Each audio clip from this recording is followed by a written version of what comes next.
and you know we up next. Yeah, we working for that championship ring. We the Valley, it ain't nothing but a thing. P-H-O-E-N-I-X. Phoenix Suns, and you know we up next. Yeah, we working for that championship ring. We the Valley, it ain't nothing but a thing. Welcome to the first ever episode of Aussie Suns Fans podcast. What an intro. Welcome, everybody, to the 100th episode of the Aussie Suns Fans podcast. I am your host, Gavin. We actually lost one of our four. He's just dropped out. But we are here with, and he's back now, so we can add him. But we are here with, well, let's be honest, the original three that were on the first episode. Cable, welcome back, mate. We haven't seen you since the end of season one. Excited to have you back for our 100th, mate, and thank you for joining us. You're on mute, mate. Cable's on mute and Boyd's just absolutely roasted his beer. I'm back. Yes, I'm back, baby. Here he is. Yeah, you're out of practice. Well, we can forgive it. You are out of practice, so it's all fine. But thanks for joining us, mate. Episode 100. You were obviously a big part of how we kicked this all off. So really appreciate the fact that you've jumped on and are joining us for the first segment. Absolutely. We're also joined by Nate, who was with episode one, was a late call-up. You weren't part of the original crew, Nate. You were a fill-in for season one. I put my hand up, but you'd already filled the roster, so, you know. Well, yeah, and look, it was probably the right choice in hindsight. You dick. 100 episodes in, and you're not taking a second. 2 minutes 50. Let's slam the fucker. All right. Yeah, and unfortunately, I put you on full time. Hammo, welcome, mate. You didn't make the first episode. You just didn't show up. No, it was a no-show. Complete no-show. Thanks I was for the there job, for the brother. second. So that's all that really matters. That's I've been right, there mate. since. You've been a foundation member since. So appreciate since everything that too. that you've done in that 100 episodes. Even though we're still, you've still got that thing on your face, which I'm just not sure about. I'm liking it. I love And it. of course, Boyd had nothing to do with the first season. He was basically just a pain in the ass who, unfortunately, when you go through those early episodes, we keep giving way too many raps to about being a good bloke. Then we brought him on full time and we really realized what sort of person he was. Oh, he wasn't it just within like the first 5 episodes that I became a fucking state? Yeah, but initially you were just a fill-in, but it was Best fucking fill-in you've ever had. Look, we initially thought you were a great bloke, all that sort of shit, and then you came on full time, and we realised what sort of person you really were. It is. Thank you for that muted intro too, Boyd, where you just absolutely exploded a beer on yourself. That was fantastic. Yeah, no, I'm not at, just so as you guys know, I'm not actually at my house. I'm at my sister's joint. Sheree and Adams, and I've fucking I've made a fucking mess here, and they're gonna have something to say after this pod. And I apologise in advance, guys. They're actually in the living room. The whole family are in there watching the 100th pod, so they're going to give us a like and whatnot. Only clean up bill, send the invoice to Gav. What a weekend. 100 episodes, and for me here, it's the Singapore F1 Grand Prix. Started last night. I'm having a cracking one already, and what an exciting day. I'm happy. I'm stoked. I got my the Phoenix breakfast juice, Gav, that got us by every got us through our trip. We've been counting this one down. We've been excited about doing our 100th episode. Not everything came together as perfectly as I would have liked, but ultimately we're here. For the people who are listening at home, this is going to be a very visual episode, so check it out on YouTube. We'll run some clips. We'll do all that sort of stuff. I'm hoping the clips will work because some of it's going to be connected to my internet connection, which, let's be honest, in Australia ain't great. But we're here. Money on NBN. We're going to give it a go. We've got plenty of special guests. We've got a few shout outs from some of our guests, our previous guests. So we're pretty excited about that. We'll see how it all flows out, but we might even open it up and let people jump in. Yes, Boyd. Can we do a cheers or something? And I think we should. I'm gonna bash a shotgun. That's a damn Guys, good all do a call. cheers. Let's go, boys. Cheers to 100 episodes, lads. 100, gentlemen. Well done. 100 episodes of beers. 100 episodes of beers, smokes, vapes, swearing, and introducing our American Toddlers. fans to the C-bomb.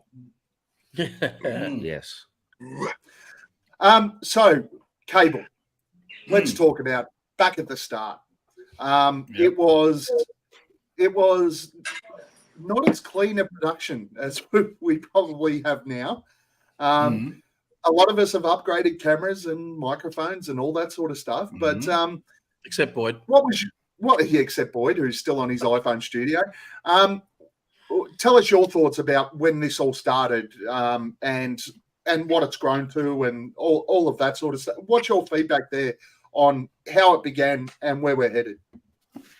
Yeah, it was you, the podfather, that came up with the idea to obviously do the podcast and reached out to anyone that knew how to do a podcast, how to put it up, all that sort of stuff. And I was like, yeah, I kind of know stuff. So, yeah, it was pretty much slapdash together. And, I had to try and quickly edit and put things up as quickly as possible. And, I had a slightly okay equipment. And I think Nate might have been running with the Apple headphones sort of setup. Someone did at one point. And I think Gavin, I helped you sort of set up, buy some new stuff. And look, it's been amazing what you guys have done since I left or since I sort of got cut from the roster. Pass the technical baton over to me. Hand it over the reins. Oh, look, in all reality, COVID ended your career though, because you started to get posted up at roadblocks and all that sort of stuff. And that too. But in all reality, I would have loved to have still been involved, but it's time consuming. I just didn't have it, and the fact that Nate really wanted to learn and be able to put together the videos at a better quality that I was going to do, and he bought all the equipment and learned all the stuff and bought the programs, which I didn't. I just didn't have all the whiz bang stuff, and I mean, I already had a background in sound engineering. It was just moving that into video editing as well. So Yeah. So it's good. I mean, and the reality is too, like you wanted to do that. Not that I didn't want to. I just didn't have the time to give the podcast 100%, which is not fair on you guys and the audience. There's someone that can do it 100% and can put their blood, sweat, and tears into it, unlike I couldn't. And, I mean, I think that's the best thing for the podcast. So it's great to see you guys go from strength to strength. And that's the thing. It's a bit like it's a bit like our basketball team. You just want it to improve every season and hopefully win that championship one day. Except unlike the basketball team, we actually did. And to be fair, Cable, you have successful podcasts of your own, the Sequel Sucks podcast and so forth. So you're very busy man in your own right. Yeah, heavy is the crown. Hey, Cable, there's actually a Suns fan who comes on our pod regularly by the name of Jake, fallen founder. Yeah. Now, he is a movie buff and he wants to do his own movie podcast. You should have him on as a guest in one of your fucking movie podcasts. Set up. Let me know. Send me the details. To quote Saul Bookman, I don't know who that is. Sorry, Jake. So, Cage, back in those days too, we were sort of getting 15, 16 viewers. We were pretty pumped about that. Now we sort of get 25, 30 on a live cast. We're certainly getting far more reach. A lot more people are watching the videos, and a lot of that success was built off the back of what we did in the early days, and you in particular, because you did all the work. So appreciate that. I appreciate you saying that. I mean, look, it's like with any podcast. it's all baby steps to start off with. You never, unless you've got a celebrity like a Kim Kardashian on the podcast for the first episode or something like that, you're not going to get too many views. Unfortunately, that's the reality of it. And then you just got to build and word of mouth, and like have the the Facebook groups or the Instagram posts and all that sort of stuff, and then people start finding the hashtag, and Suns fans want more Suns content, and then they find you guys, and that's how podcasts pretty much starts. You never start big. You normally start small and grow. Let's not forget why we started, though. And Hammo, credit to you. You've always, throughout the 3 years now that we're doing this, you always bring it back to the roots that that Gav started this as a podcast for our Aussie Suns Fans Facebook page. It was a podcast 100%. For our group. Yeah. We had 8 from humble people beginnings. We've when spread we started. really well. Yeah, 8 people when we started, man, like the Facebook group, and where it's come is just incredible. But yeah, Gav, you're right. A lot of that is credit to Cable. And the fact of the matter is, we did this because we just wanted to speak shit about Suns basketball, and a lot of the time it was we weren't happy with a lot of the American Facebook pages that span a bit of shit. At that stage, most of us didn't really know much about a lot of the ultimate podcasts that were out there. But that certainly changed as soon as we started our own, and we've created really a network of great contacts, great friends throughout the US and Australia, just off the back of creating this podcast. So that's a big part of everything we do. I do have a little video here of for you, Cable. Let's take a look. Let's take a look at how you became a Suns fan from our first episode. I remember this. Always played the Lakers or Celtics, but in that game, that computer game, for those that don't know it, was a game where you actually could play any of the playoff teams from that year, which was, I think, 89. So that was an opportunity. I got to beat Tom Chambers, Jeff Hornacek, Dan Marley, Kevin Johnson, all those guys. And I don't know why. It stuck from there. And then I started trying to follow and get as much information on the Phoenix Suns from there. And obviously I got a little bit lucky later on. Obviously, once Charles Barkley got traded there, it became a bigger deal. And once they had a bit more success. But Lakers versus Celtics video game introduced me to the Suns. And I just always loved the name Phoenix.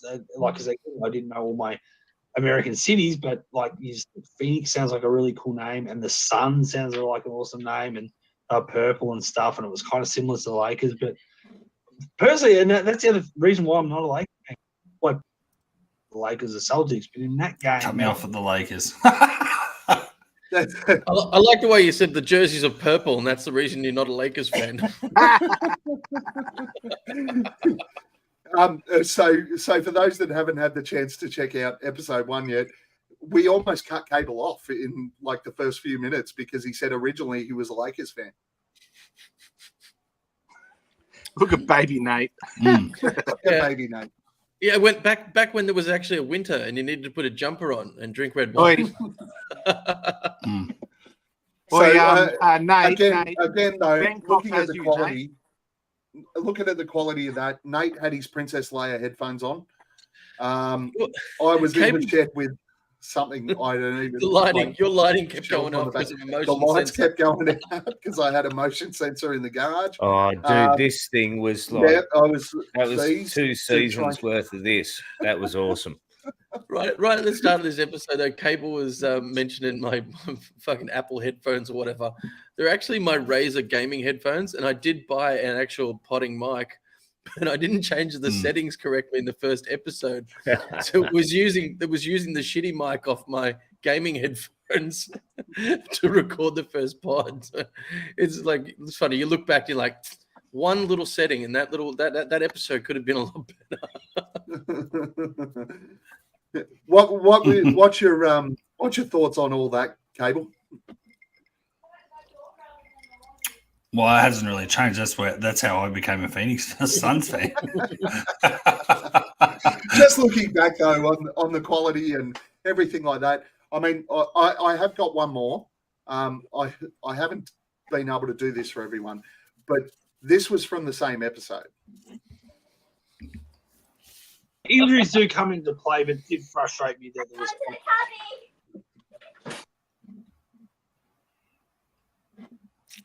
The NBN at its best. I know I was watching the Phoenix feed with the games anyway, so I probably got definitely an unbiased view, but I was hearing a lot of feedback where everyone was, the poor Lakers kind of thing. They've got the injuries, but no one gave a shit about Chris Paul's injury, and that was never. That's exactly right. That was never seemingly mentioned. People get injuries, and I know. Look, at the end of the day, in fairness, I understand the Lakers had no continuity all year due to injuries. Yeah, this is himself, Davis, and others. But teams have injuries. Teams have bad luck, and mate, you've won a few championships, but you've also got to almost handpick your teams. Get your mates to come play with you. Get deals done to get the best side. I'm like, so you can't keep sooking because Phoenix haven't been able to do that. Other teams can't do it all the time. That's right. Giannis doesn't always get what he wants. The Bucks only get, So shut up, LeBron. You get everything you want. So. Fuck yeah, man. Get up the king. Usurp that motherfucker. I loved that you started with just the information, but by the end of it, you looked so mad at LeBron. I hate LeBron. Best shit ever. Notch one vote up for all-time Flog. Preach. Yeah. So look, we have come a long way since those early days. But boys, have you got, outside of cable, who's got observations on what happened during our first season and how it's moved since then? Let's go with you, Nate. The obvious one for me is obviously when I took the workload over from cable. We were doing this as an audio pod, then / video pod. So I was editing everything afterwards because there was so much shit we said that really needed it to be edited. There's a lot that needed to be cut out. Hey, Nate, do you remember? Because this was this was a 2-hour event for you to upload. Well, probably more with all the editing. Yeah. But do you remember after every single fucking pod that I was on, I'd be like, "Oh, have you got that fucking pod up yet?" Yes, I would. 15 minutes after we dropped. I'll never forget it, Boyd. You would wait. You'd be 1 minute after we finished, and I wouldn't even get to the editing stage. You're wait, load it. We haven't even signed off yet. Then it's when's the pod up? I actually even remember that. I've done copy and paste before. It's not that fucking hard, man. It takes a second. Boom. Yeah. The whole busting that because we'd have to export the because we were using Zoom back then. You'd have to export the visual file, then you have to import the video file. I was using iMovie in my Mac, and you had to put in the intros, cut out how many C-bombs originally that Boyd would drop, and then we'd obviously shit the bed at least somewhere through an episode, so we'd cut that out because you knew I was doing all the work. So you'd be like, "Oh, mark it at this point. We'll just edit that out." And then we get to the end, and the video file would, depending on what grade you upload on, it could take anywhere up to 2 hours afterwards. And easy. I'm sitting there on a Wednesday night or whenever it was we're fucking recording. It's after midnight. I'm like, I gotta be in surgery at 7 a.m. You fuckers. Yeah. There's a lot of work that goes into the unsung heroes behind the podcast. Guys, it's funny because I remember all this. I remember early days. I was like, I remember the early days was let's just do it as audio file. So I don't think we put the YouTube stuff up straight away, did we? And that makes the editing and Boyd saying that can be up really quick if you remember all the points that may need to get edited out, or you can trim here or there, put the music at the start, all that sort of stuff, put your intro, outro. That's a lot easier and a lot quicker to do. once you start adding the video component, that's just where it really is a grind. And I'm with Nate. Like I know Boyd, you're super keen, and I still remember messages like, "When's the pod going up? When's even Hammo?" There was a couple of, "Is the pod up yet? Is the pod up yet?" I was just joining soon. Facetious. No, it's not a bad thing. It's just like you're keen to share it, you're keen to listen to it back, especially if you haven't been on the episode. It's always good to listen to it. But like Nate said, once you start fucking around with video, the longer it is and the higher bit rate or a file you want to use, just to even upload that to YouTube takes a long time. And that's not even at the editing stage. So not to mention dropping in the video crossfades every time you've cut something out so it doesn't look shit. Boys, I just got a lot of deja vu of your fucking excuses for not having enough. I mean, come on now. And the beauty is now that we just go live and everything that goes in stays in. There's no choice. I've noticed. And this is why I don't tell my parents to watch the pod anymore. I think we're my mum's watching right now. By the way, my dad loves this pod, man. I think we're a little bit cleaner now. One more, which I wanted to show. Really? I was going to say, just speaking of Hammo's dad, how much does Hammo look like his old man? Oh, especially with these 100% proud of it too, brother. Yeah. I love that. Oh, no, man. Nothing wrong with it. Just a spitting image, just like mini-me. Yeah, it is, bro. I like the way you give him a compliment. You say, not there's anything wrong with that. No. He's 100% right, man. I look at the photos. It's like, I look exactly like my dad. But, I love the guy, so I'm very proud of it. So, finally, the last piece that I want to play, because it goes back to the start. The same stuff we still say now. For those of you listening, watching, doing all that sort of stuff, here's a message from Cable.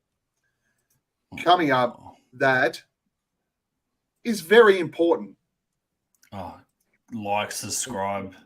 500 members. If only just half of those people just get on, even if you don't listen to these all the time or watch them every time or watch every episode, just go and like the bloody thing. Please, just all you have to do is log in, look at it, and click the little thumbs up and just give us a little bit of momentum. And it just helps us, again, be seen by other Suns fans around the globe or other Aussie Suns fans that don't even know the Facebook group exists.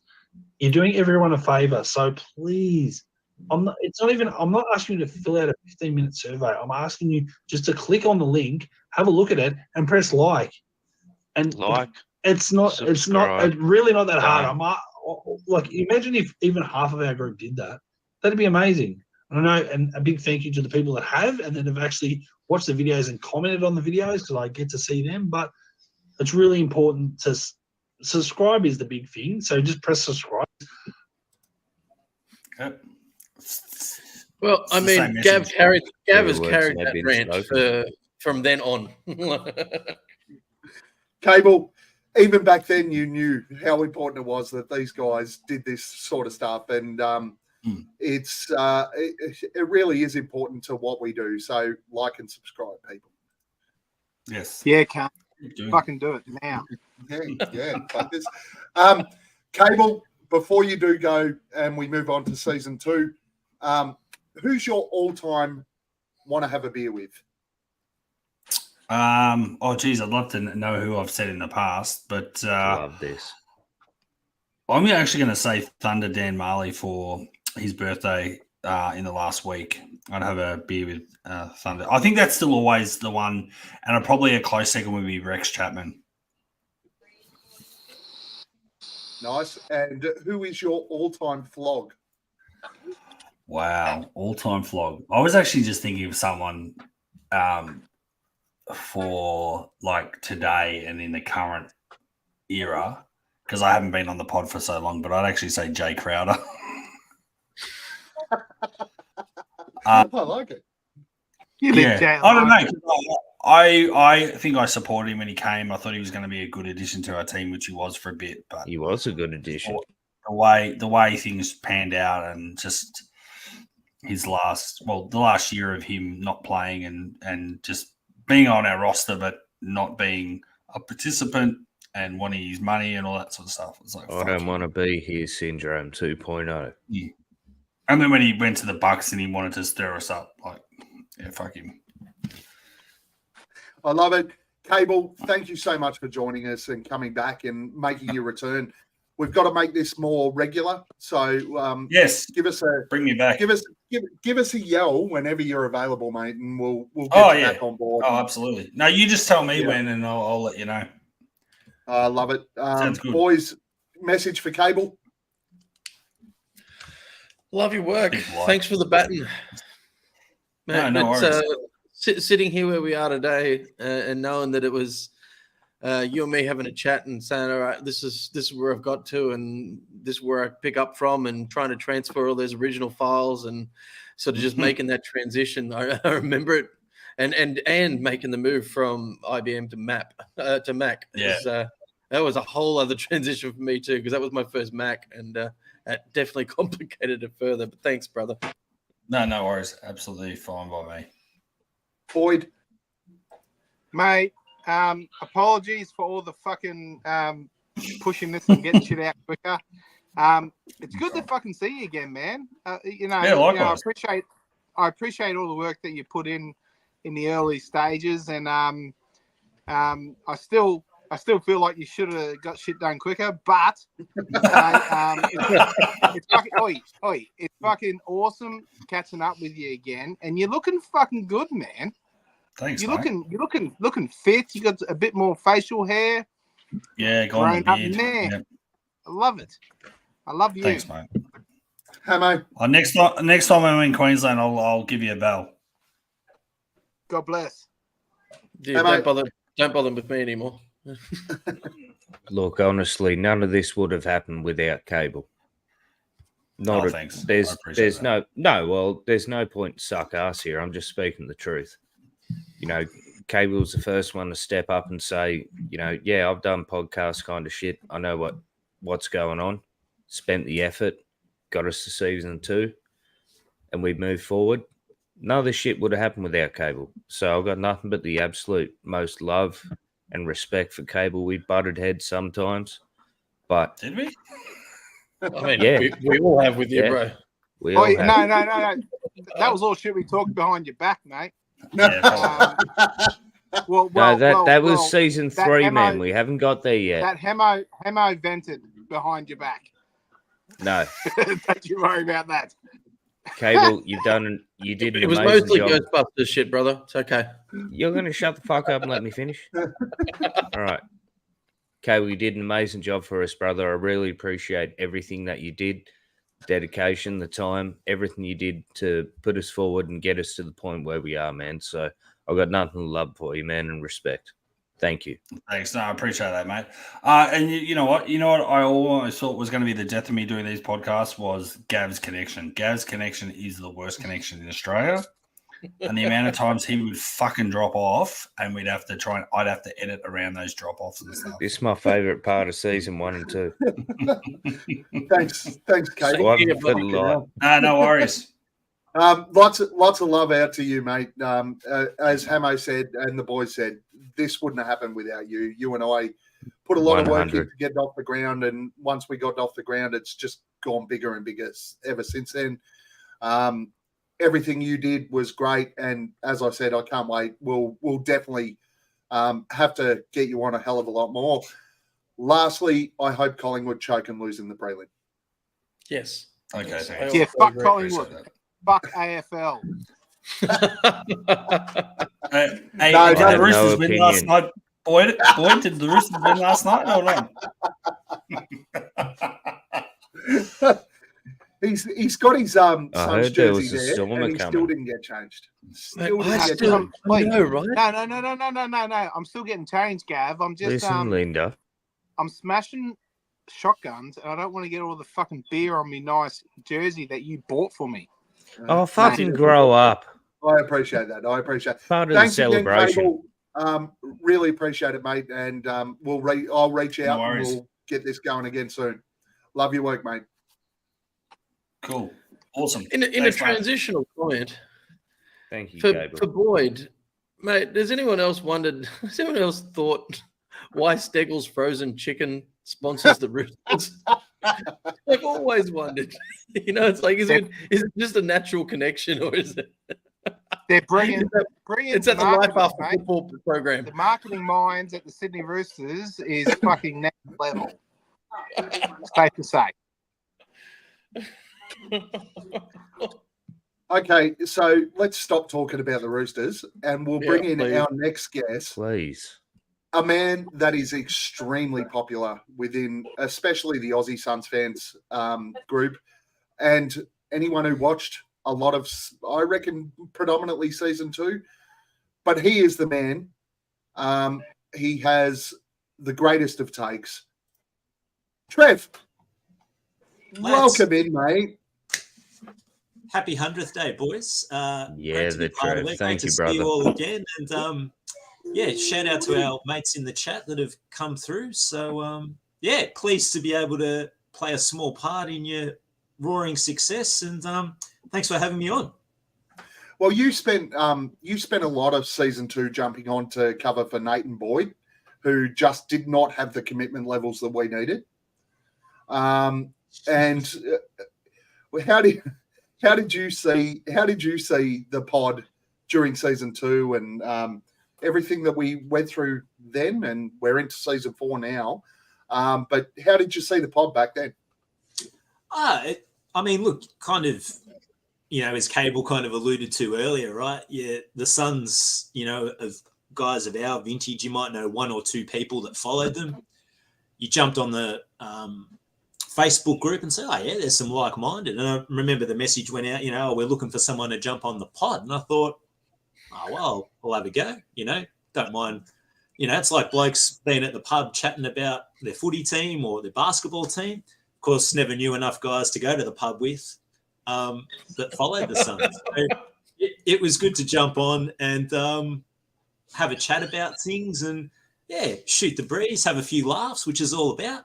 And just share perspectives and hear everyone's takes. And, it's just gone from strength to strength. The way you guys have, all the effort you've put in, it's really reaped rewards. The guys that you've developed associations with. I know there's been a few crossovers. You've been on their pods, they've come on yours. Can even just see the messages in the chat. A few of these guys are recognized from Twitter, or X now, as Elon likes to call it. It's just a great testament to the community that it's created and how far it can stretch just from having a common love, which is the Suns. So, it's fantastic. And we spoke about it a few times while you're on episodes and stuff like that. Majority of us are from that same vintage, that same era. We didn't even know that there was this many Suns fans in Australia. That's absolutely right. It is one of those things, as we've spoken about many times, most of them were on the Jordan wagon, and it's great. Not only, it's not like, we've all just jumped on the bandwagon, right? We've had to endure a hell of a lot, and we're still enduring it. To finally see some unbelievable amount of absolutely. So to finally see some good stuff on the horizon, and we've been through some good stuff in recent times, but it's in arm's length. Let's just hope we can get there. Mm-hmm. Yes, Fred, just a bit of a testament to you and your Suns fandom. You are, and I think I said this pre-pod. You are the fucking, in Australia, when it comes to Suns fans, you are the most level-headed fucking, as far as Suns knowledge goes. You articulate yourself better than anyone that's ever been on this pod, and you are the only guest we have ever had that intellectually, Suns-wise, challenges me. I cannot believe you just said for that. You just said that Trev's the only person that challenges you intellectually. No, I know the point he's trying to make. Boyd and I actually teed up this shtick at our Mensa meeting last week, so we've just got it going along beautifully, mate. So no, I appreciate those comments. If you saw me watching us in action, you'd question if I was level-headed, right? But that's part of the love of sports, right? Just getting right into it, just losing it, and I've everyone's lost it plenty of times. I have. I'll still lose it plenty of times in the future, but you get experience. As I said, when you've gone through so many things, you do. Perspective comes with experience. So try to keep it level-headed, mate, and sense of humour goes a long way, as they say. Yeah, especially on our pod. Man, if I can just butt in for a moment. Some people do having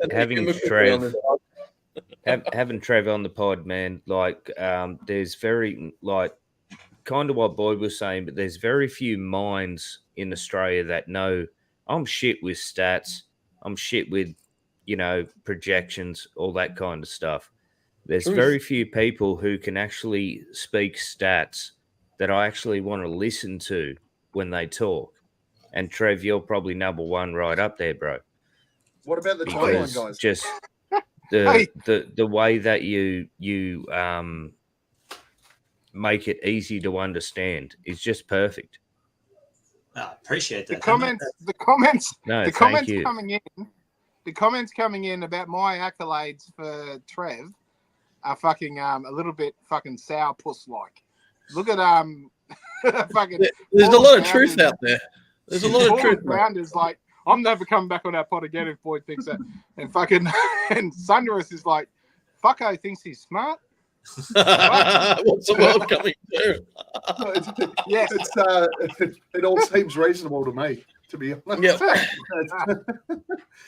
While I do agree with half of what you said, Boyd, the other half was bullshit. They're cool. Because, as Sandra said, Boyd, you're full of shit. Now, Trev, as I said, not everything went smoothly in this one. I did some clips with some of the stuff you had, and I lost them. So that went really, really well. Good thing Cable's still not on this session. I spent 7 hours last night and about 6 hours today trying to put clips together, and I got them all put into a beautiful little thing, and I cannot find the clips with the stuff that you did. That's all right, mate. I'm sure we can. I'm sure we'll discover them in time for the 200th episode, mate. So, some would argue it might improve the quality of this production by not showing it. So, no, actually, your clips are probably the other ones that I really wanted to show. Half of the stuff we've got is Boyd, so that explains why yours are probably better. What's been your favourite moment, Suns moment from when we started this pod? When you've been on, what's been your favourite moments? Look, I think if we're going to have a funnel down approach, I think starting it with the level of community, right? So just the people that you get a new follower on Twitter because they've seen you on the podcast, and then you get into the conversations. I was going back during the week and having a look at some of the shows that I've been on, and just some of the takes that we had. So, if we can think back to Boyd's unhealthy obsession with Aaron Holiday, was just convinced he was a all NBA guard in waiting, and then even looking back at prior to the start of the season just gone, our new acquisitions, Okogie and Hammo, immediately on board because Okogie was a cool name to say, and he cleaned up on 2K with him one day. You can't get that deep analytical content anywhere else. So that's the kind of stuff that I look. Fuck no. Where else are you going to find that kind of level of contribution? You know why he's going to be a good player? Because I like to say his name. That's right, and that's all you need, right? So, yeah, look, and then just you go through the week. If you knew you were going to be on, you'd look for something a little obscure to nominate for a flog of the week or person you want to have a beer with and all of that. But yeah, that's just the main thing. It was not only a pleasure to be invited on, but it's something you'd really look forward to. Being able to have a chat. Obviously, it helped when the team was going well. As well, there's always a little bit more positivity about, but that's really the main takeaway. And again, right, I haven't been able to listen to every minute of every single episode, but it's also opened me up to, just tune in, see what you guys are up to, what you're talking about, what your takes are, and have a bit of a giggle as you try not to, smash the car as you're driving along and listening. Or so yeah. And mate, as long as you got a laugh out of it, mate. that's you, mate. We all do. If we can't laugh, mate, we're in all sorts. So yeah, serious. Yeah, and that's the point of this pod, right? We started it so that we could have a bit of a laugh about some of our opinions, and mostly they're Boyd's opinions that we laugh at. But this is why we started the pod. So it's grown. It's done a heap since. And you're another one, Trev, that you haven't. Well, I'm not sure. Were you on in season 3? Might have been one or two eps. Yeah. We have to probably cover my ass when I moved to Singapore. Yeah. Well, there was a few. Look, that unfortunately, the timing, didn't work. Had some other commitments as well. But then I think one other thing I should mention, and for those that are necessarily tuning in, they don't know, but prior to often the pod kicking off, we'd have a little pre-meeting, and particularly when we're having the segment, the thumbs up and thumbs down, and it was like drilled in, right? We do the thumbs up and thumbs down, and then you explain the situation. But I reckon every single pod would be like, thumbs up, yeah, I voted thumbs up because I think, and then off you go on some massive monologue. You're like, no, mate, that's not what we. That's not what we. Not the idea. We put shit on you later. Yeah. The other one going back through the videos with thumbs up, thumbs down that I loved was, even though we'd explained before thumbs up, thumbs down, when you put your thumb up or your thumb down, you need to verbally tell people what you're doing, because people listen. The audio listeners. One of the ones I saw today was Nate and I got stuck into Hammo because he got there and he did this, and we went, yeah, thanks for verbalizing, gave him a spray, whatever. The next one was Boyd, and he did exactly the same thing 4 seconds later. But yeah, that's that whole. You got to realise not everyone's watching. But just got to play to your strengths, don't you? You can't. Exactly right. Some of the stuff we've done has been farcical. There's no doubt about it. But that's what makes us who we are. So that's why people watch, because that's exactly right. That's exactly what we do. Seriously, and hanging on each other, and quintessential Australian culture. So yeah, all part of the fun. We've had this conversation with Saul, and I believe even he referred to what he does with language and just being honest as authentic. It's literally authenticity is what we're doing. I don't think ever one of us has ever spoken something that we don't believe, and if we did, I'm sure it was sarcasm that didn't get recognised. Well, I still put Boyd to have a I'm not saying we're the most real people in the podcast community, but I'll tell you what, I don't think there's ever been an untrue word spoken out of any of our mouths. Way better than PH and X cunts, I tell you. Hot tip. Oh, fucking hell, Boyd. But them guys are bringing, a professional fucking organic, a real experience for fans, from fans, and also these guys they're fucking great, man. I love me some PH and X. So I don't actually mean that. I'm just I'm actually starting to fucking not be able to see the screen very well. So well, I was going to say you're 6 mid-strength deep, so you're out of control already. Trev, who is your ultimate? Who you want to have a beer with? I thought about this a little bit as well, and obviously there's you try to ignore the recency bias, but it's for me it's Matt Ishbia. Everything that he's done since he's come to the organisation, not just on the court but off the court, because there was you read some of those stories and reports that went through what was going on within the organisation. Absolutely horrible to read. But he has just come in and, really had to go. Now, what he's done, it doesn't guarantee us a championship, but I've always had the mantra, I would rather regret doing something, as in trading for Durant, trading for Beal, having Kevin Young as one of the highest paid assistant in the league, bringing in Vogel. I'd rather regret something that we did do than something that we didn't, and just sat pat and just let it go. So love to have a beer with him, and I reckon he'd probably be able to shout me as well, just from having a look at his bank balance. So it's a full round. Yeah, that's right. We could probably get a pint out of the great man, to be honest. So it'll be pints and shit. Fucking keg. Maybe a couple of hours. Like the keg on the counter there. Maybe even do it on Marley's right there. Yeah, for sure. My little Marley's for old time's sake. So, actually, if we all travel over and we're sitting in Marley's, there's a good chance he just buys Marley's and gives us beers. Oh, careful! Don't take away the heritage of that. Fuck, you hurt me. Oh, do we want to start a GoFundMe? No. We could own Marley. Dan's crew do a great job there. Let's leave that alone. They do a great job. Do a great job.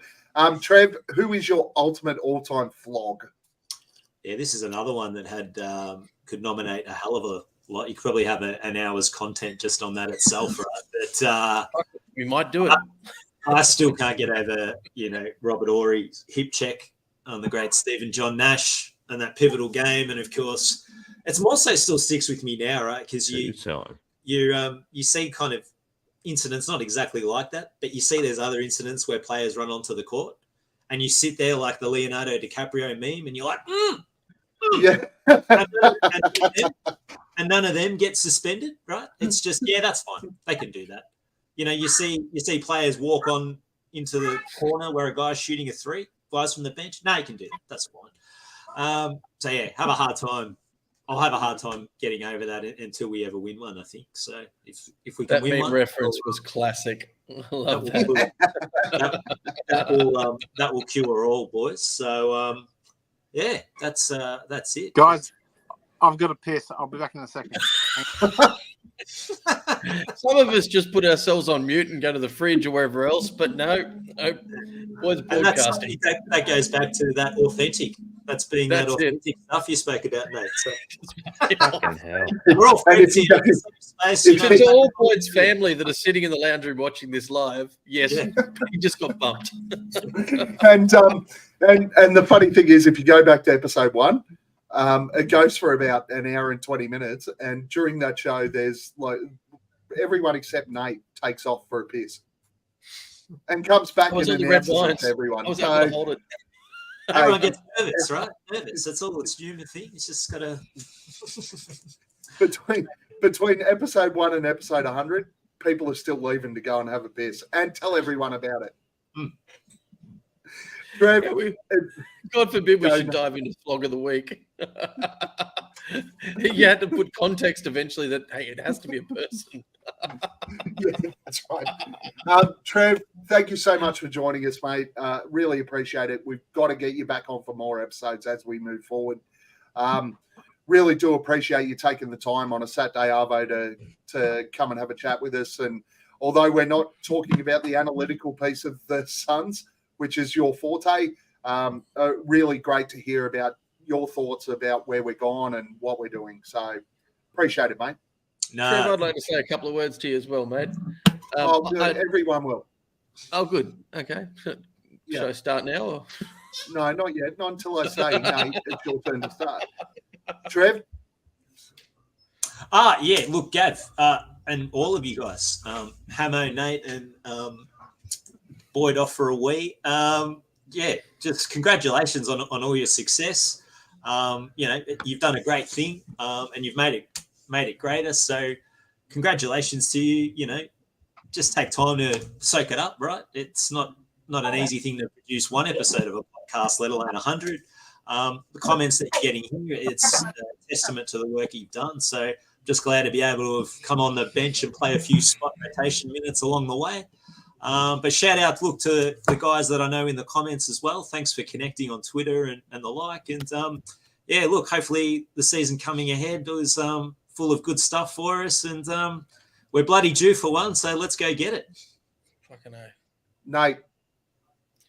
Oh, Trev, I want to echo Gav's sentiments. We got to get you on a few more pods, and I'd like to actually be on them with you rather than you pinch hitting for me, because that's pretty much. I think we've done one pod together, and the rest of them I've been unavailable, and you're the one that's jumped up and come in and filled the spot. And so thank you, but let's do one together. Sure. And secondly, I mean, I'm not going to. No reference to your age, but are you our Daddy Dave? Are you our Daddy Dave King? You're the stat man, the silver fox with all the professional content, the professional attitude. I kind of just had it before. I'm looking at you going, he's our Daddy Dave. Mate, I'll take that for sure. I've been caught a lot worse along the journey. So, yeah, I'll take that. That's fine. So, just love you, play brother. your role, boys. That's the successful team. Everyone playing their role. So, I'll take it. Hammo.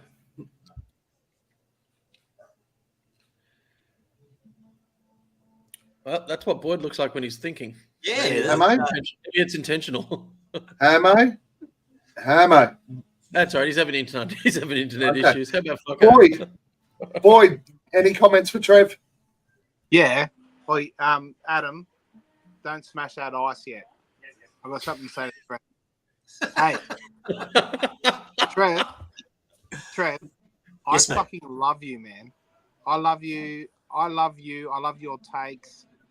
Like I said, I love your fucking your fandom for the Suns, and it's some of my favourite times when you've been on a pod. Is like I said, when I'm challenged.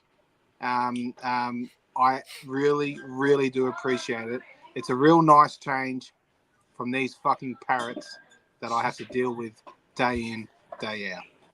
Love you, man. Thanks, brother. Right back at you.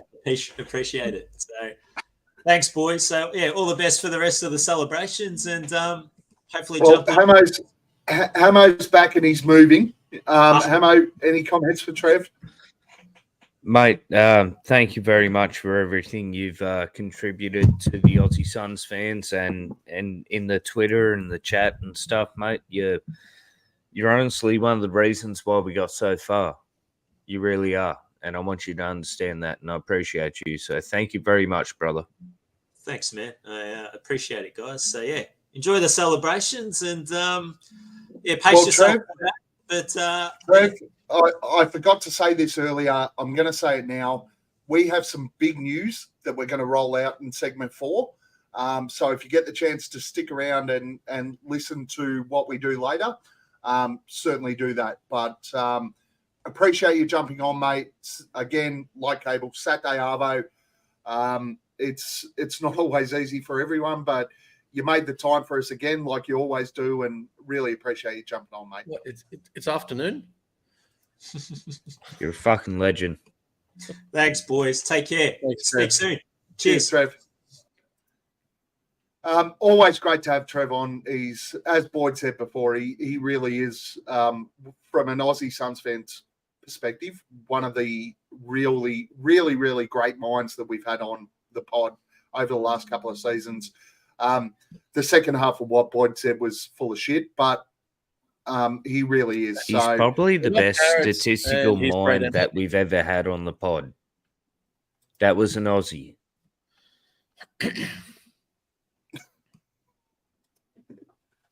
I don't know what that means, Jake. So, importantly, one of our next guests, where we're going to talk about season 3, he's one of our favourites. He's been there from the start. I caught up with him during some playoff games. We had a laugh. He's one of the great guys on our Aussie Suns Fans Facebook page. We're going to welcome him in to talk about season 3. Ash, on location at local sporting, whatever it is. How you going, brother? Mate, bloody good, gentlemen. What a pleasure to be here. Apology for the bad audio. Like Gav said, I am at the local grand final, so we got there's about 6,000 people here. I've had to sneak off to the car just so I could have a chat to you boys, and yeah, looking forward to it. You got some Back to the Future looking goggles on there, bro. You like them?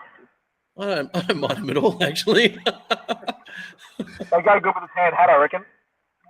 And of course, Ash, you've been on a number of pods. Again, you're one of these guys that jumps up when the others are useless.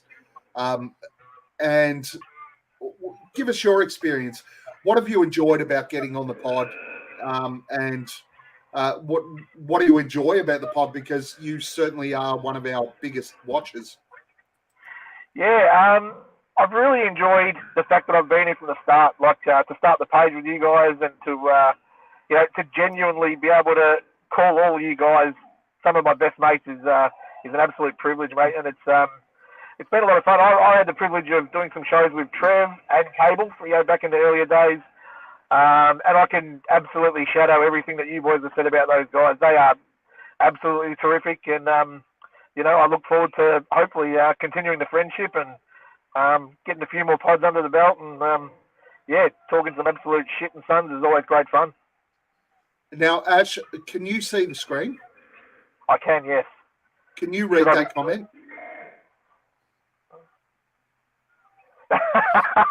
Jay, that's one small step for man, one giant leap for mankind.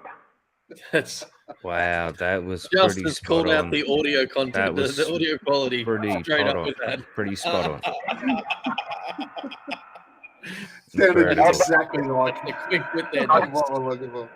And at the start of the show too, I didn't get to join in with the cheers, gentlemen. So here's to you guys. Here's to 100 shows. Congratulations. Here's to the next 100. Thank you, Ash. Cheers, Ash. Now, Ash, one of my favourite moments with you, and it's unfortunate that we missed out with Trev, and I'm very upset. And the worst thing is, after this pod, I'll go and search and I'll find everything that happened there with Trev. But Ash, one of our finest moments was early doors in season 1 when the Phoenix Suns made the NBA Finals. I'd just like to show everyone Ash's reaction to the Phoenix Suns making the NBA Finals. It's good. What did today mean to me? I put this hat doesn't, might not mean anything to anyone else, but to me, this is a Tennessee Volunteers hat that my lovely aunties from Atlanta, believe it or not, actually sent me. She's the actual reason I'm a Phoenix Suns fan from way back in the day when I was a little fella, probably 8 or 9 years old. And she bought me and my 2 brothers a jersey each. My brother got a Jordan, my other brother got an O'Neal, and I got a Barkley jersey. And from that day on, I was hooked. And it was just Phoenix Suns. So, that's been, bordering on 30 years now. And the Phoenix Suns mean as much to me as my football team does. I can't put into words. I'm speechless today. Absolutely speechless. And an absolute privilege to share it with you blokes. It's been great. So, Ash, a little bit of context around that too. When the Suns did win that game to go into the NBA Finals, you and I were the only 2 that jumped on the call. And we were basically crying to each other about the Suns making the NBA Finals.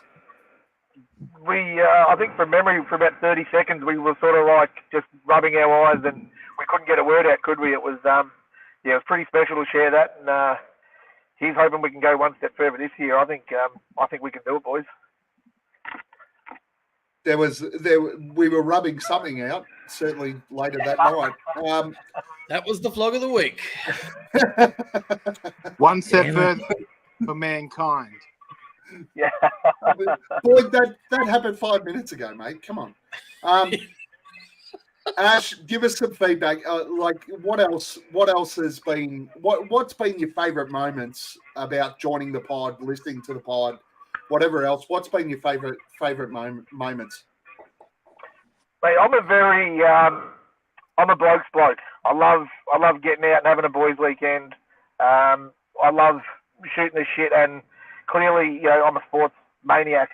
So just to have an outlet with like-minded people. And as I said before, people who I can genuinely call some of my best mates now. Some of the chats I have behind the scenes. Hammo, you're perfect example of that, mate. Me and you have become extremely close over the past few years. Boyd, you know, I just love having, you know, hanging shit on you and having fun, and mate, you're just one of the boys, mate. Just the fact that we have something to be able to, you know, have that outlet and to be able to do it with you guys is it's really special. Keep doing it because I really enjoy it, and you know I know other people do. So let's go to the next 100. Yeah, Ash, we never talk, but I love your meat, brother. I'm glad I could make you hungry. I think possibly there needs context behind that. No, that's the point. We went straight from Flog of the Week to Love Your Meat. Love your meat. So one of the while I was going back through the videos, one of the really funny moments that we had was actually Hammo. So I just want to share this. Ash, you were on this show. It was damn funny.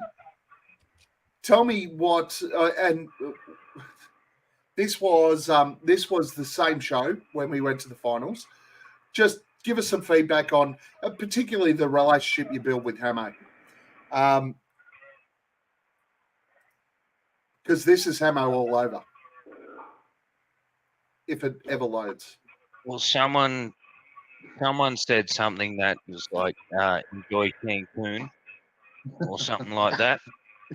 But yeah, Patrick Beverley.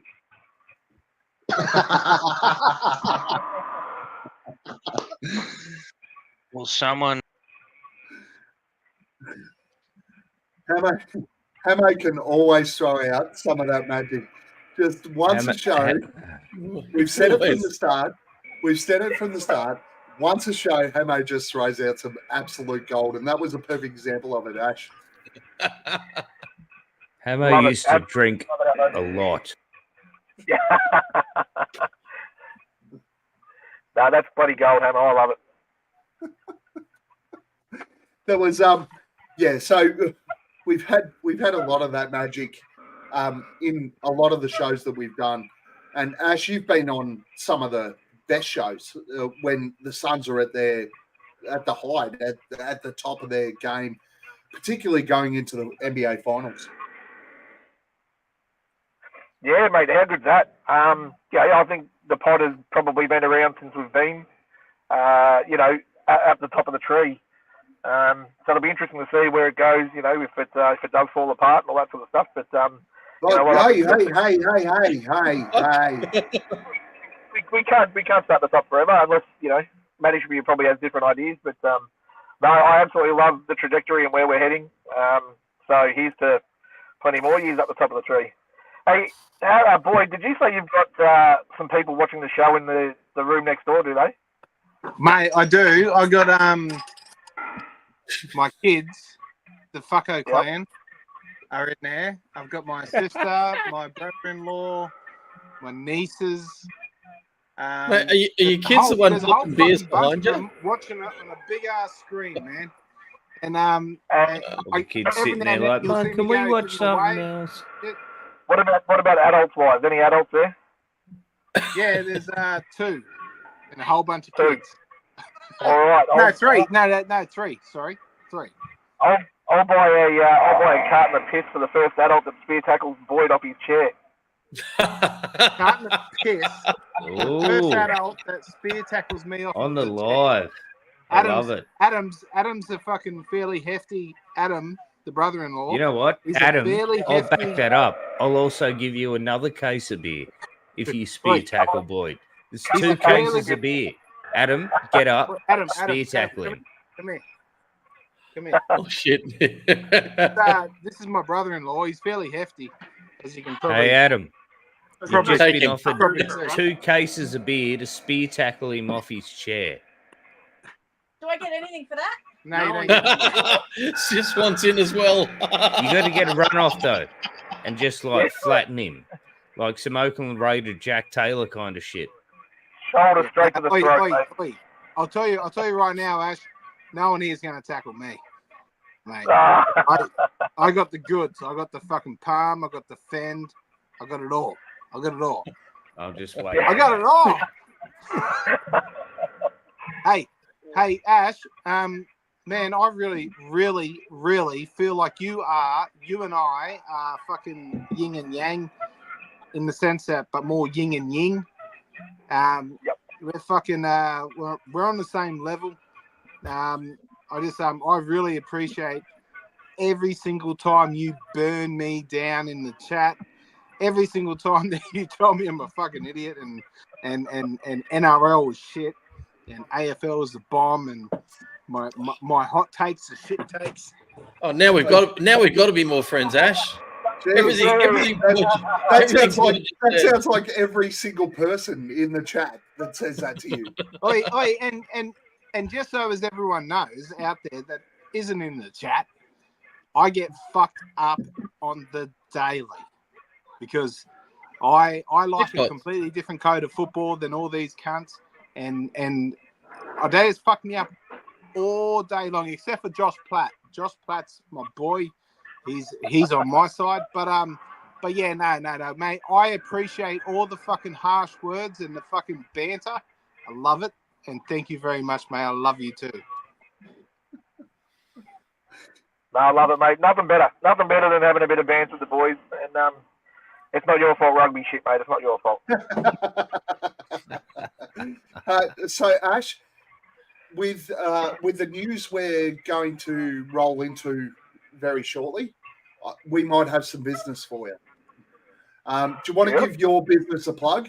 Because all of our US fans that have followed the pod, whatever else, always send us messages about being very, very excited about the potential of coming out here and actually being looked after by you and the team. What is it that you do outside of your standard job that calling for NASA has all of our fans so excited? Yeah, I run a small American barbecue catering company. And just quietly, hopefully the next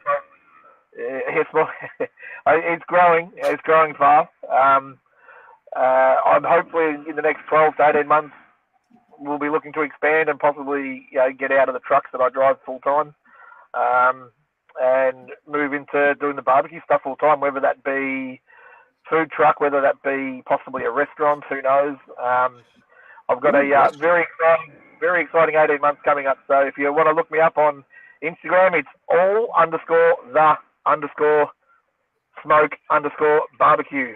Or on Facebook as All the Smoke Barbecue. So, hopefully there was a bit of talk the PHNX guys were going to come out and I was going to look after them with the barbecue. So PHNX guys, get out here. I want to cook you guys a feed. I know you want it full. Get out here and let's have a massive big cook up and let's have some fun. Yeah, well, with the news will spread out 100%. We might have some business for you, Ash. Sounds good, mate. Let me know. And if I may jump in, I didn't get a chance to say what Ash means to me as a Aussie Suns fan. Me and Ash have a very deep connection outside of the podcast, and I appreciate every moment that we've ever spoken about. That's because you're both Garbos, right? No, yes, but it's beyond that. It's beyond that. It is completely beyond that. This is one of them things that this podcast and this community group about the Phoenix Suns has been able to create is what I believe will be a lifelong bond with someone I've never fucking met. And this is what the Phoenix Suns does. This is what the kinship, the fandom of what supporting a team does. Get to meet beautiful people like Ash, and I appreciate you, Ash. I'm really, really thankful I met you through this group. I absolutely shadow the same thoughts, mate. Straight back at you, and it's been a privilege, mate. Love you. Ash, I have met you. You tried to steal my jersey when we watched the NBA finals together. That was the big guy jersey. The one that it was a white jersey. KJ, yeah. It was was bloody good too, actually. So who else did we have? Trev was there as well that day too, wasn't he? Yeah, and a couple other guys ended up coming out, and we did a bit of it was just out of COVID too, like 3 days out of the COVID lockdown. And I got a fucking parking fine. Yeah, I know. That's why I caught the training. Yeah, vote for Dan. It's a bit hard catching the train from where I live. Pain in the ass. Anyway. Ash, thank you so much for joining us, mate. You have been a staple of what we do on the Facebook page, what we do in the chat, and what we do here on the podcast. And really appreciate it, mate. Hopefully you can stick around, keep watching, and hopefully he sticks around for the beer and flog, right? Oh yeah, no, fuck, I forgot. No, that's why I was just jumping in. Hopefully he sticks around for another 5 minutes. You know? Thank you, Nate. But I'll keep going and then go beer and flog. Important part of what we do, mate, and you were one of the foundation members. Amazingly, a lot of once we connected, we found out we had a lot of common friends. All of that sort of stuff. Really appreciate everything you've done. Who is your ultimate have a beer with? And don't say Boyd, or I'll fucking drop you out now. You only say that because you know I'm going to say Boyd. Anyway. And that answers flog of the week. There was a running joke back in the early days. I think for about 5 or 6 weeks in a row, Boyd just kept saying he wants to have a beer with me. So, after all the beers I've dropped over people over the years, I'm going to have a beer with Boyd, mate. Let's finally catch up in person. Let's have a beer. It doesn't mean I want to have a beer any less with the other guys on here, but yes, it does. Yeah, Boyd, yes, you're getting one back from me, mate. So, Boyd, I'd love to have a beer with you, mate. Thank you, mate. I'd like to thank God. I'd like to thank the Phoenix Suns. I'd like to...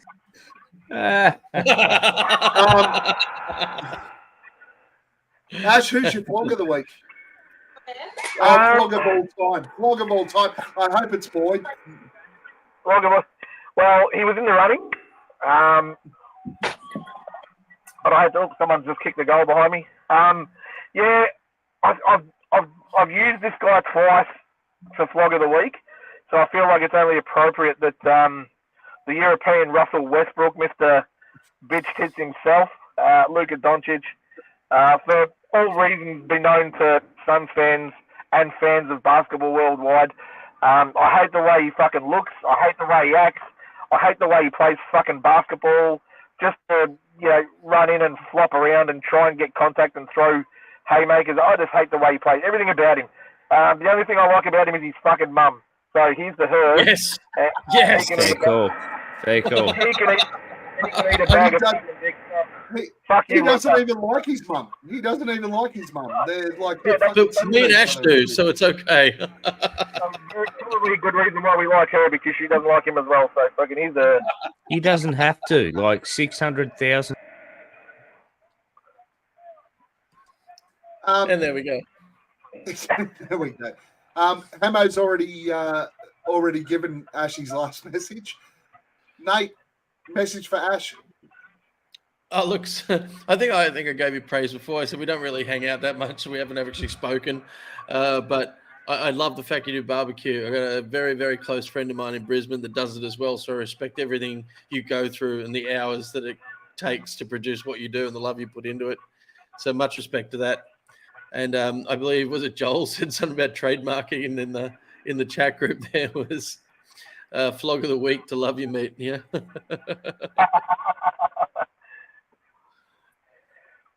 Boyd. Nice. Boyd. I've already given Ash my... Yeah, we have that covered. Yeah, we have that covered. I love you, Kate. Well, on that note, I'm going to go get more beef jerky, Ash. Hey.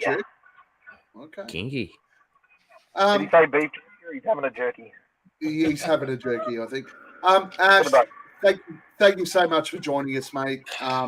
We fucking love you as part of the Aussie Suns Fans group. looking forward to catching up soon, and make sure you stick around or at least listen back, because we've got some big news that we're going to roll out on this show, and I think it will benefit you as well. Very shortly. I'm about to leave here out of my car and go for a walk through thousands of people and drink some bulk beers with my mates and just stand up on the hill and watch some good footy. So you can do everything Gav told you not to just do. So put some headphones in while you do it. But I will listen back on Monday when I'm in the truck driving around. So Monday morning, I'll be listening to this whole pod back and hearing how poorly I speak. So it'll be fun. Well, you do sound like... Put your headphones in and listen. You sound like an that astronaut. stuff now. You sound like Lance Armstrong.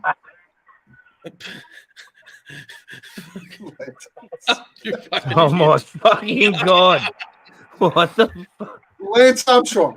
Oh my fucking idiot, boy. Move it along. Move it along. Fuck, he rode that bike fast to the moon, though, didn't he? Love you, Ash. Thanks for having me, gents. Really appreciate it. See you, buddy. Lance Armstrong. It's Lance. Who is it then? It's Lance. Neil Armstrong. Neil Armstrong, mate. Neil Armstrong. Lance was his brother. Yes, he was. Fucking hell. All right. Yeah, they're related. How is it the same bloke can win the Tour de France 17 times, be the first person on the moon, and still survive testicular cancer? What a fucking man. That's where he left his nut, on the fucking moon. Hey, if you go into the moon, you got to drop a nut. Take fucking Boyd on this fucking podcast. Tomatoes is all I have to say. Completely different people, mate. Completely different people. It's like Boyd and Bryce. Where are we at, brother? Preach. All right. So I do want to play a couple of clips of some of the stuff we've done. We're in season 4 right now. Ultimately, though, before we sort of move into this, guys, I love you guys. This is my favorite time of the week, every single week. Getting the chance to catch up with Hammo and Nate is fantastic, and then Boyd joins.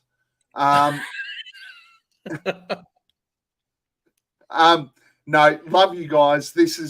We've been doing this for 4 years now. And ultimately, whether people watch us or not, I don't really care. I just love jumping on a call with you guys and talking about Suns basketball. I mean, look, Gav, since this started, I still can't believe I haven't actually met Hammo. I still can't believe we haven't actually met in life yet. And I haven't either. I left the country, and now would have the chances that happen to like dropping off even more significantly. Boyd, I've at least had the pleasure of chugging plenty back with at least once. And Gav, you and me, mate, we went to the fucking States together. We went to Phoenix together and had none of that would have happened without all of this. And fact of the matter is, like you guys and Nate particularly, when we went and did the US and went to Phoenix. Nate's one of my best mates now. We talk regularly. Boyd and I converse all the time. We have calls. Converse? Is that the word you're going to use? Really? Best mates? I'm going to go with converse. We'll get some best mates action. Can I get some best mate action? Boyd, I gave you 2 fucking jerseys. You did. So you take it out of that what you will. Hammo and I, we have a chat. We'll jump on, have a chat. We'll have fucking calls with all of us on the group. Guys, it's just been an absolute pleasure over the last sort of 3 or 4 years to be able to speak to amazing Suns fans and build a network of people we love.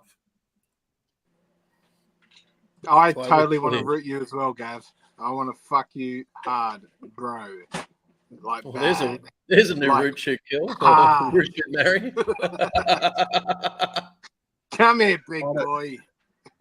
Actually, we have actually already covered that one, I believe. I do not want to fuck you at all, boy. Well, at all. You don't have to fuck me, man.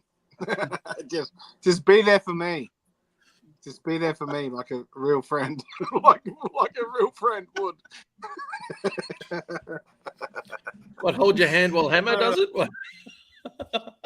You guys can be there too. You guys can be there too. I'll film it. Big family Suns podcast family affair. Lovely. Come on, Gav. No, I love you guys.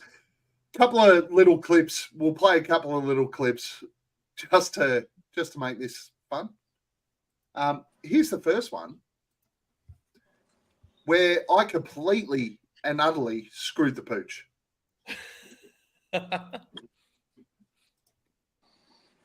Absolutely taking, but Eric Gordon performing for a minute.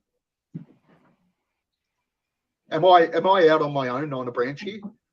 I just can't see how he signs for a minute. There's not a lot of teams with money that pay him though, and he's just come out of a really, really long shit club. Like the time he's been used must have been miserable. So he's going to want to play somewhere he actually wants to play, but who's got the money to pay him? He's ringless, correct? Sorry? He's chipless, ringless. Yes. Yeah, he's never won a ring. He might sign that lower deal to come to a place where it's fucking good chance. We can get Eric Gordon on a minimum, then I'd absolutely take him. But Eric Gordon. So you cut yourself off right at the point where you shit the bed. Hammo and Nate were right. I was fucking useless. I was right as well. Dude, reviewing the footage over the last couple of years, man, we could do a whole season on incorrect. Shit takes. You know, it's just the way it is. We're not the people involved. We're not the people behind the decisions. But sometimes we're wrong. Just fucking happens. Not me. Everyone else.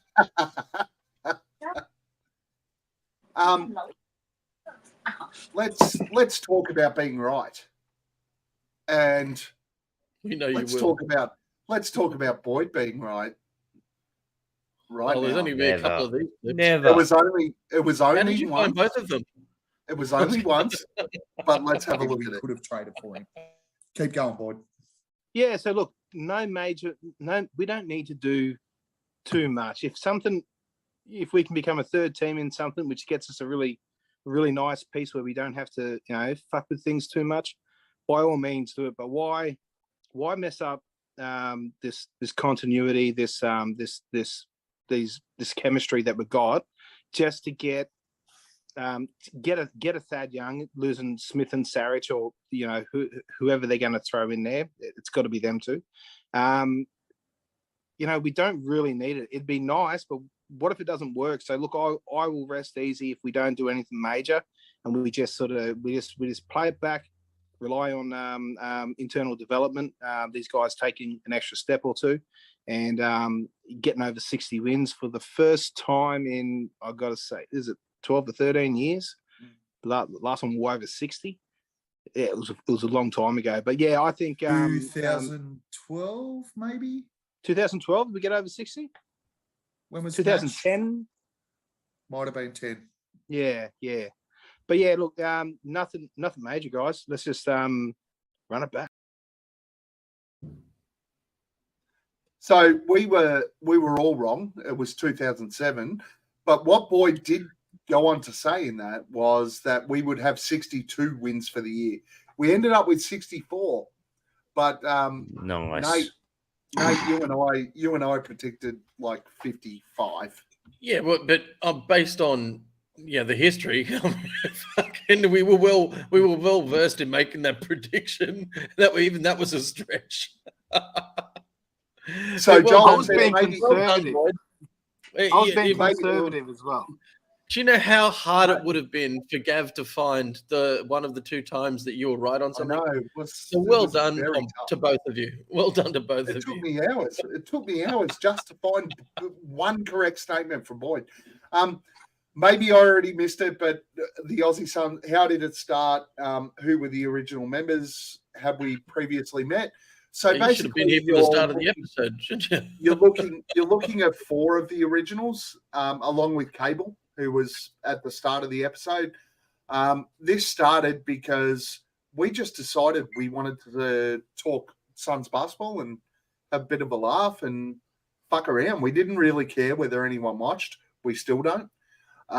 We just wanted to jump on, talk about Suns basketball, and publish it.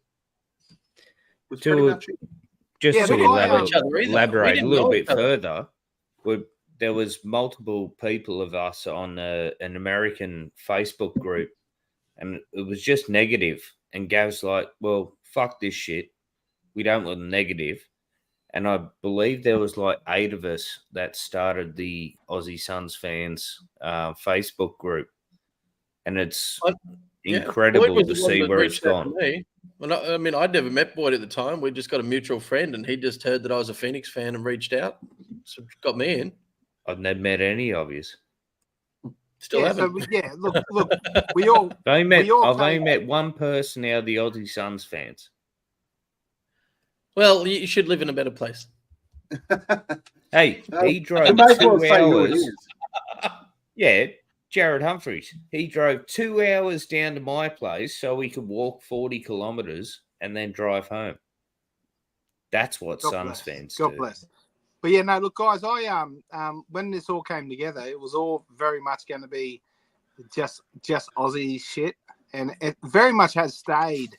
It stayed the same flavour, but we've had some fucking like really cool like cunts that I've looked up to in my international fandom, you know, come on board and collaborate with us, and it's just been fucking really, really, really cool. But I remember like when we were initially discussing the podcast, I think Gav, it was pretty set that it was you and Cable and Hammo who were the real drivers, yeah. And I think I was in the initial discussions, but I was just more like I'll just sort of chip in every now and then. But what I really want to stress to everyone is that I saw major needs within this podcast, a major lacking of knowledge, Mr. Humble, and everything. Fucking hell, that's the ticket, Gav. Now you're talking. I just knew I'd have to keep kicking this fucking. If only all his family in the lounge room right now had that same power. You know, this is how bad Boyd is. An upgrade from Kemba Walker because Kemba can't trip people. You got Marcus. You got Marcus Smart there. Oh, come You've got and look, I don't know. They're not getting better. Marcus Smart is a poor man's Pat Beverly. Taylor. That's a second back take. Second back take. I love Marcus Smart. Still love him right now. Well, to this day, he is a lot better than fucking Patrick Beverly. He's a poor man's Pat Bev. Wait and see what happens next season. Well, while we're talking about what made all this start too, and I hate to give Boyd props, but I shat on him so bad 2 episodes ago. I should actually balance it out a little bit.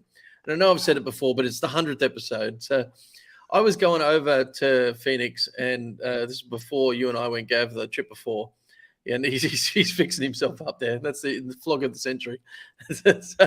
and Boyd just refused to let me go over without connecting me. And he just literally got in Justin's feed and would relentlessly just message this guy until the 2 of us got together. So me and Justin go to Marley's for a beer. He brings along Dave King, and I didn't even know at the time. He brought Dan Duarte along as well. So I'm sitting at Marley's having beers with Justin, Dave King, and Dan Duarte because Boyd here just no, you cannot go to Phoenix and not meet these guys. No, and he just stuck his boots in, and he got that done. And mate, thank you, because I love having beers with all those 3 gents. They are absolute champions. Well done, Boyd. Well done. Yeah, and I've done it again. I've done it again. Like it's happened again. I haven't managed to catch up with Dave again, but we've at least chatted. He gave me his number. We've texted and stuff. So, yeah. So, I guess over all of this time, we've had some amazing guests. It started in season 2.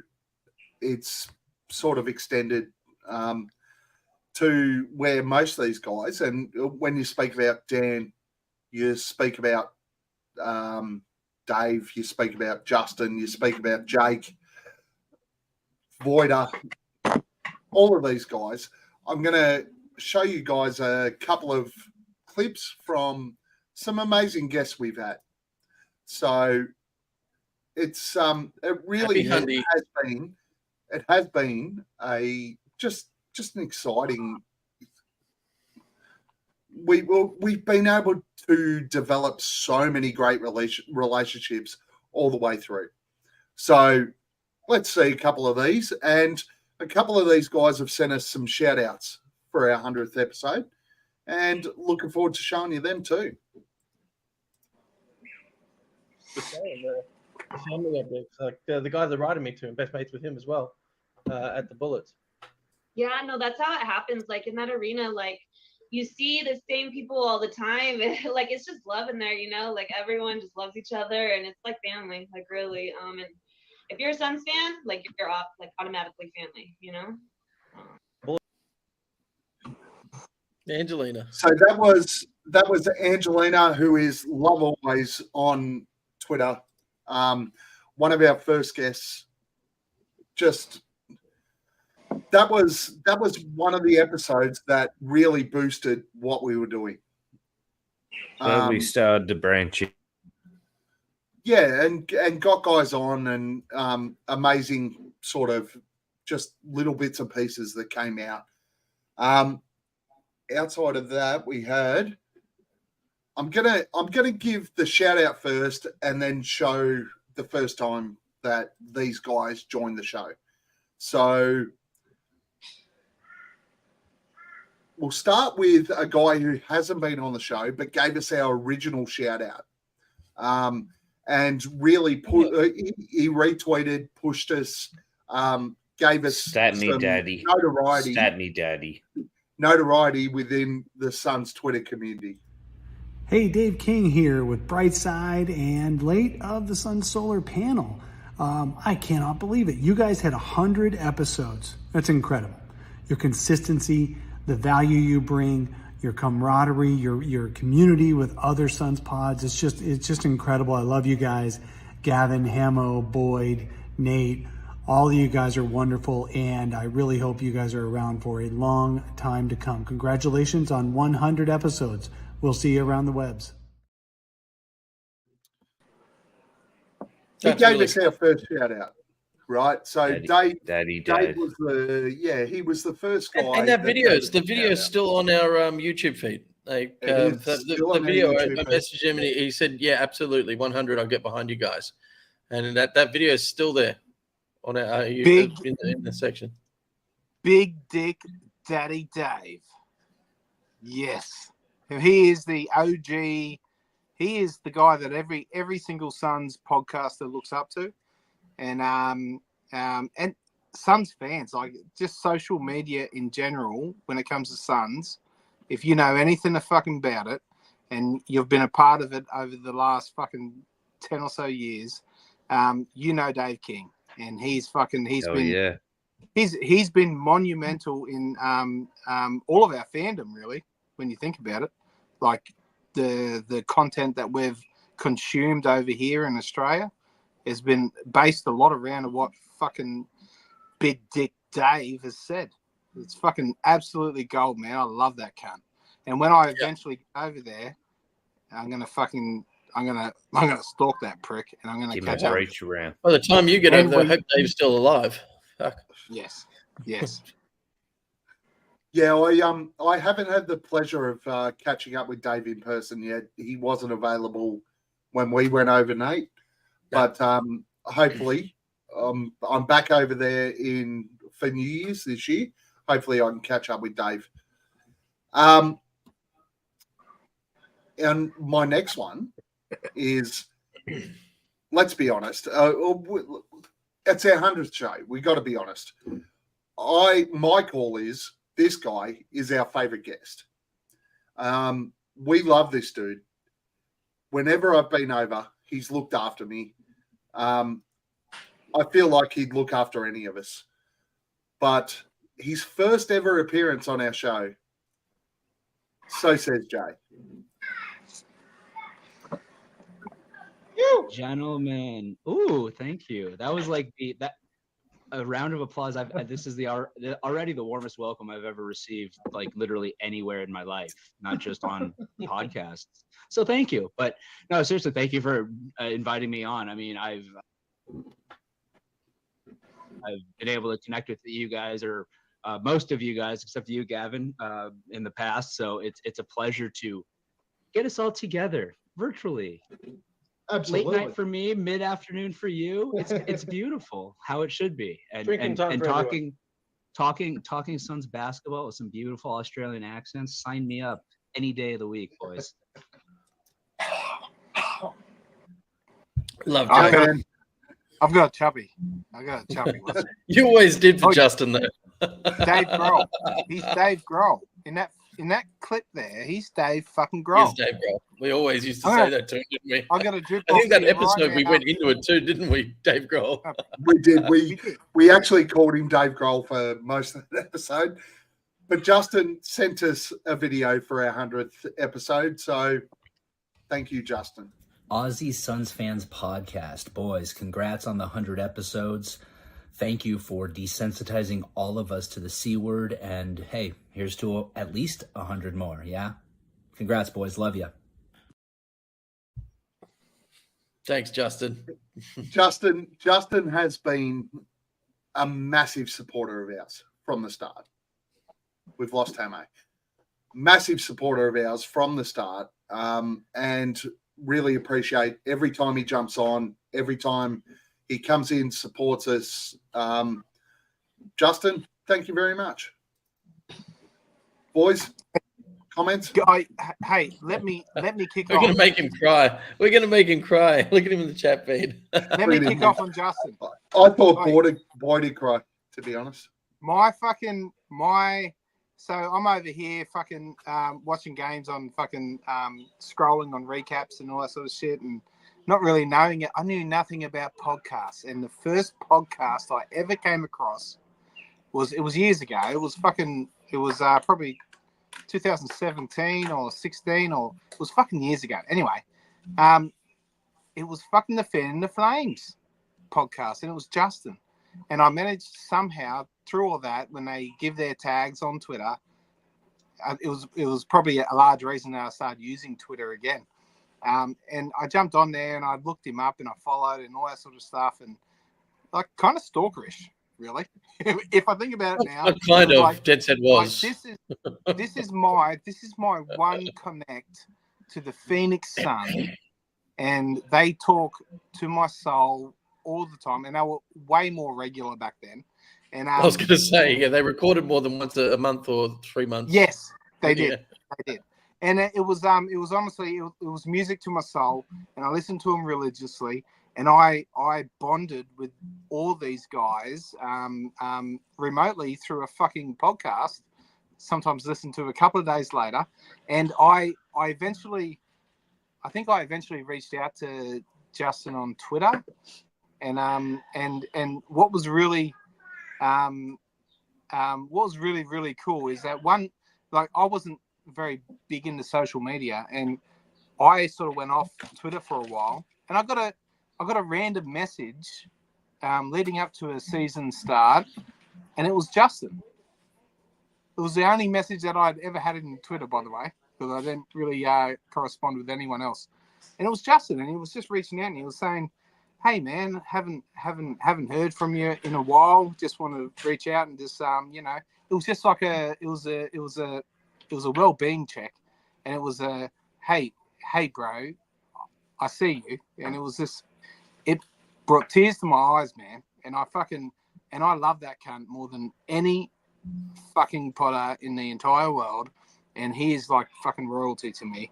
And even if I don't agree with shit that he says, I find myself leaning towards it, and he can change my mind. It's a very powerful thing. I love you, Justin. You're my boy. You're my boy, Blue. You're my boy. We know who the bitch in that relationship is. You haven't even bothered to go and visit the dude. Because I've got no fucking money, bro. Here, no money. Money, no, not here. But it's coming. It's coming. Trust me, it's coming. I'm sleeping on that cunt's couch. I'm going to sleep on his couch, and he's going to put me up. I fucking swear to God. Nate. Oh, mate, what can I say about Justin? I think I gave him a good enough plug before, thanks to Boyd, when I first met him. That was a crazy night. That was just great. Like, we were kicked out of Barley's. They literally closed it down. And him, Dave, and Dan, and myself, and my mate Mick were still there. And then when you and I went over, Justin picked us up from the airport. Like, he drove out, he picked us up from the airport just to drop us to our hotel. And then he came out and picked us up. Yeah, yeah, he did. And then he came again and took us out to Dan's place. And, we caught up again middle of the week, extremely hungover. So I got all the time in the world for that man. He's literally a heart of gold, even if he does talk absolute shit every 6 months when he reports a pod. Took us to Wings, where that'll be referenced later. Honestly, absolute favorite. He is the nicest dude you will ever meet in your life, even if you can't drive. And he can't keep a BMW clean. My God. Hammo. Oh, look, I've never met Justin in person. Everything that I've spoken to him online, he's just been a beautiful person, man. So, yeah, I love that guy. Really do.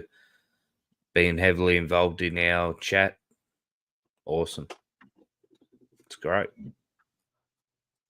Love that he's in the chat right now too. Following Justin, we had the guys from Coast to Coast. Now, this episode, no one cares, boy. We had the guys from Coast to Coast straight after pretty much I think it might have been a couple of weeks. We had to split the episode. It was hell of a lot of fun, but we'll show the intro. We'll show the video. In fair, we didn't have to split the episode. I had to sit there and split the episode because this was back when we uploaded. We have Dan Duarte and Flex from Jersey. How we going, lads? What's up, my guy? What's going on, Australia? Yes. We have Dan Duarte and Flex from Jersey. How we going, lads? Quality guys. We had a quality show. If you get the chance, go back, check it out. It was a great watch. Some of the gold that Flex dropped in that episode, if you haven't had the chance to go back and check it out, you should. That was a huge turning point. But again, straight away, as soon as I asked the question, we got feedback and a video. Here's a shout out from Flex. Yo, what up, my brothers, my mates? This your boy Flex from Jersey, man. Just want to give y'all a big congratulations on the big 100 episodes of the Aussie Suns Fans podcast, man. 100 episodes. That's incredible, guys. Love y'all to death. Thank y'all for everything you've done over the years, all the support. I had the pleasure of coming on one time with you guys. It was supposed to be an hour show. We ended up doing 3 hours. We chopped it up into 2 shows. I had the time of my life, man. So just want to let you know I love you guys. I support you guys. You guys are the best. Again, what you do for the Suns community is incredible.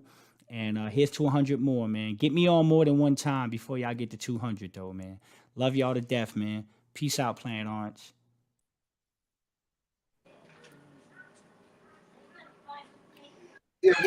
That was one of our favorite episodes, Flex. It really was so good. That was huge. And that was right towards the end of COVID too. So like the backdrop there too was the first time that I think Microsoft had dropped the different scenes with seating, so you could apply a certain number of people to a scene. And because we were trying to figure out how the hell do we get 5 people into a stream, and that was the best I could come up with at the time. So it seems we have come a long way, but that episode was so much fun, and I didn't mind spending the time editing that into 2. And both Flex and Dan gave us intros for the show, which we used for another year beyond that. It was great. Boys, Flex, dead set.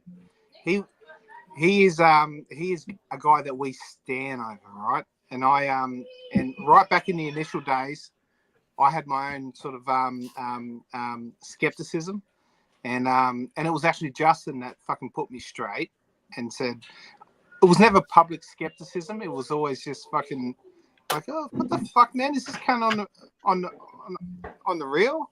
And Justin put me back in the fucking line, and but then he just had hit after hit after fucking hit, and that guy is fucking gold for our Suns community. And the really cool thing is that in that episode, I can't remember if it's the first edition or the second, but he goes on to tell us all about his inception into Suns fandom, and man, some of the shit that he used to go through to be a Suns fan is fucking next level.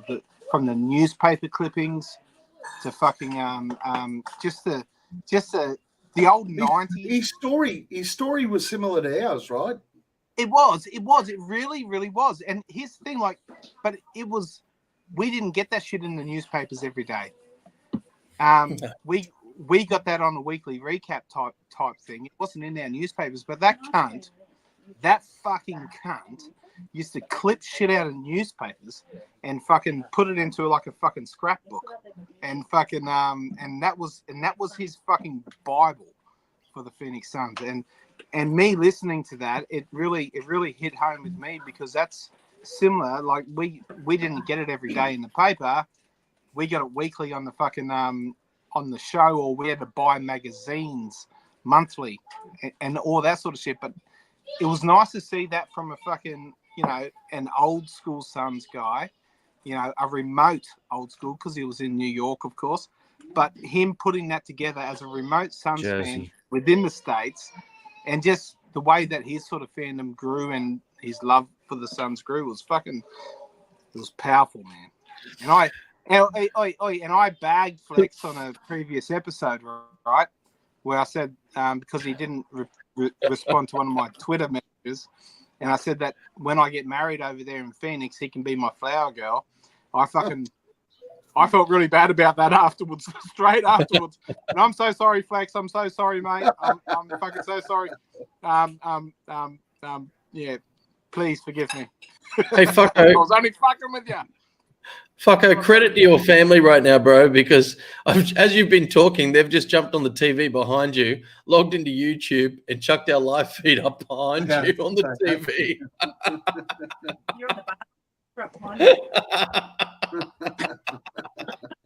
Obviously, there's a little delay. It's podception.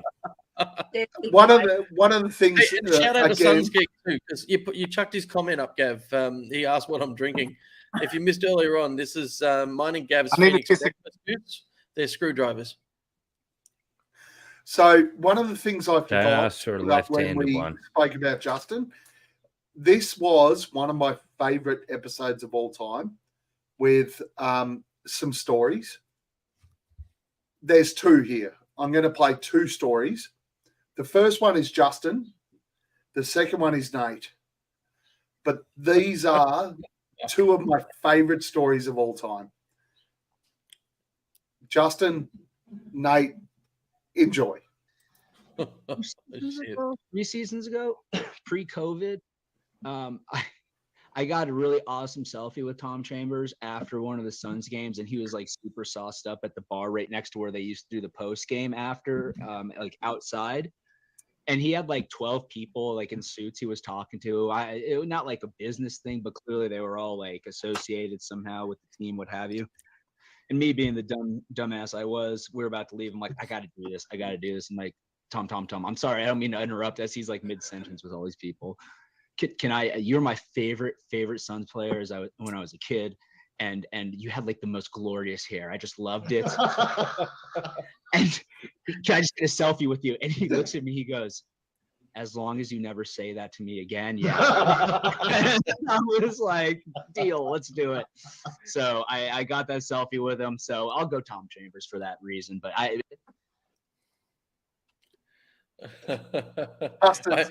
Justin, I know where you're going with the response too. I mean, I hope I know where you're going with the response, Gav. No. Do you have the video where we talked about my Tom Chambers moment? Yes. All right. Are you ready? Like I said, one of my favorite moments. We had Justin tell that story. And then I tell this one. The Justin story was great. This one is way better. I don't know. Justin, I think the same night I met you was the same night I met Tom Chambers, the only time I met him.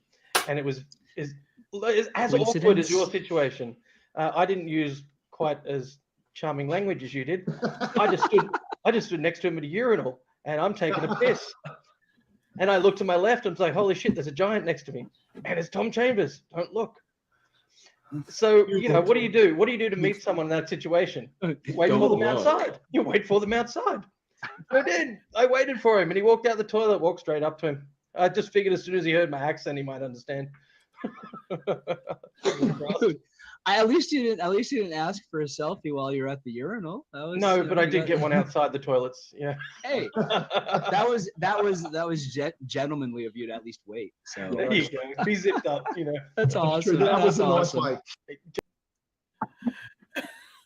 I will never, ever forget that moment either. Because just the process of thought, taking a piss next to Tom Chambers. I'm not talking like 2 urinals apart, like literally stall and stall. And I was like, how do I go about meeting this guy while he's holding his dick? You know? So I need to circle back. On the episode that we did do, Flex broke some news. On the episode we did with Flex and Dan. And it was interesting, to say the least.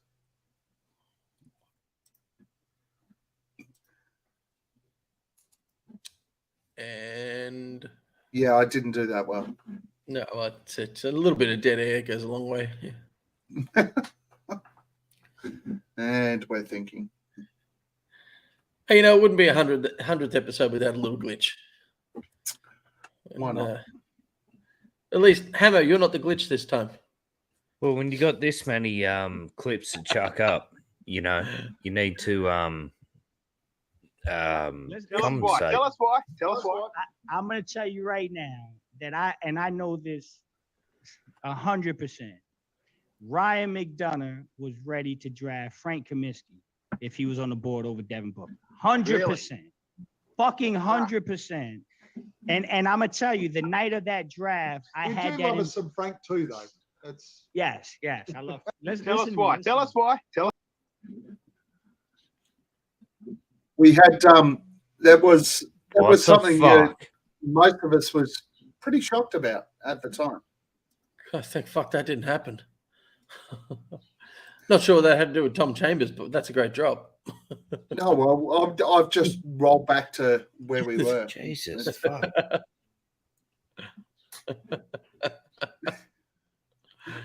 What else have you got for us, Gav? Come on. Some of our other guests.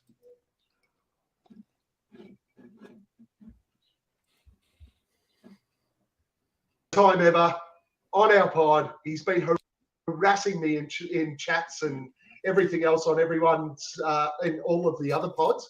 The number one free agent in Phoenix Suns pods, Jake, aka the Fallen Founder. How you going, mate? Thank you for coming along. Doing very well. I just wanted to say, Justin, just because you gave up on your dreams a long time ago doesn't mean you should get on our case for drinking in the morning. I mean, it's just a healthy ritual, you know. Besides, it's Sunday in Australia, and you know what? That's the Lord's Day, and they found blood, alcohol in the Lord's system. It was in his blood, so. That makes a lot of sense very quickly. our man Jake, who has joined us so many times. I'm sure I've got a Gar in a humidor somewhere. I could go and give him some credit for. He spent most of his time upset because Nate wouldn't add him on 2K. But he also sent us a shout out. Hey, this is the hottest free agent in Phoenix Suns podcasting. Wanted to give a big congratulations out to the Aussie Suns fans. Gav, Hammo, Boy, Nate, 3 guys with weird names and one that's actually way too normal. Want to say congratulations for 100 episodes. And, when people ask, where are the best Phoenix Suns podcasts at? I say, well, just pay attention to where all the other Phoenix Suns podcasters go when they're done with their show. They go to Aussie Suns Fans. Congratulations, guys, on episode 100. And we're looking forward to episode 200 next.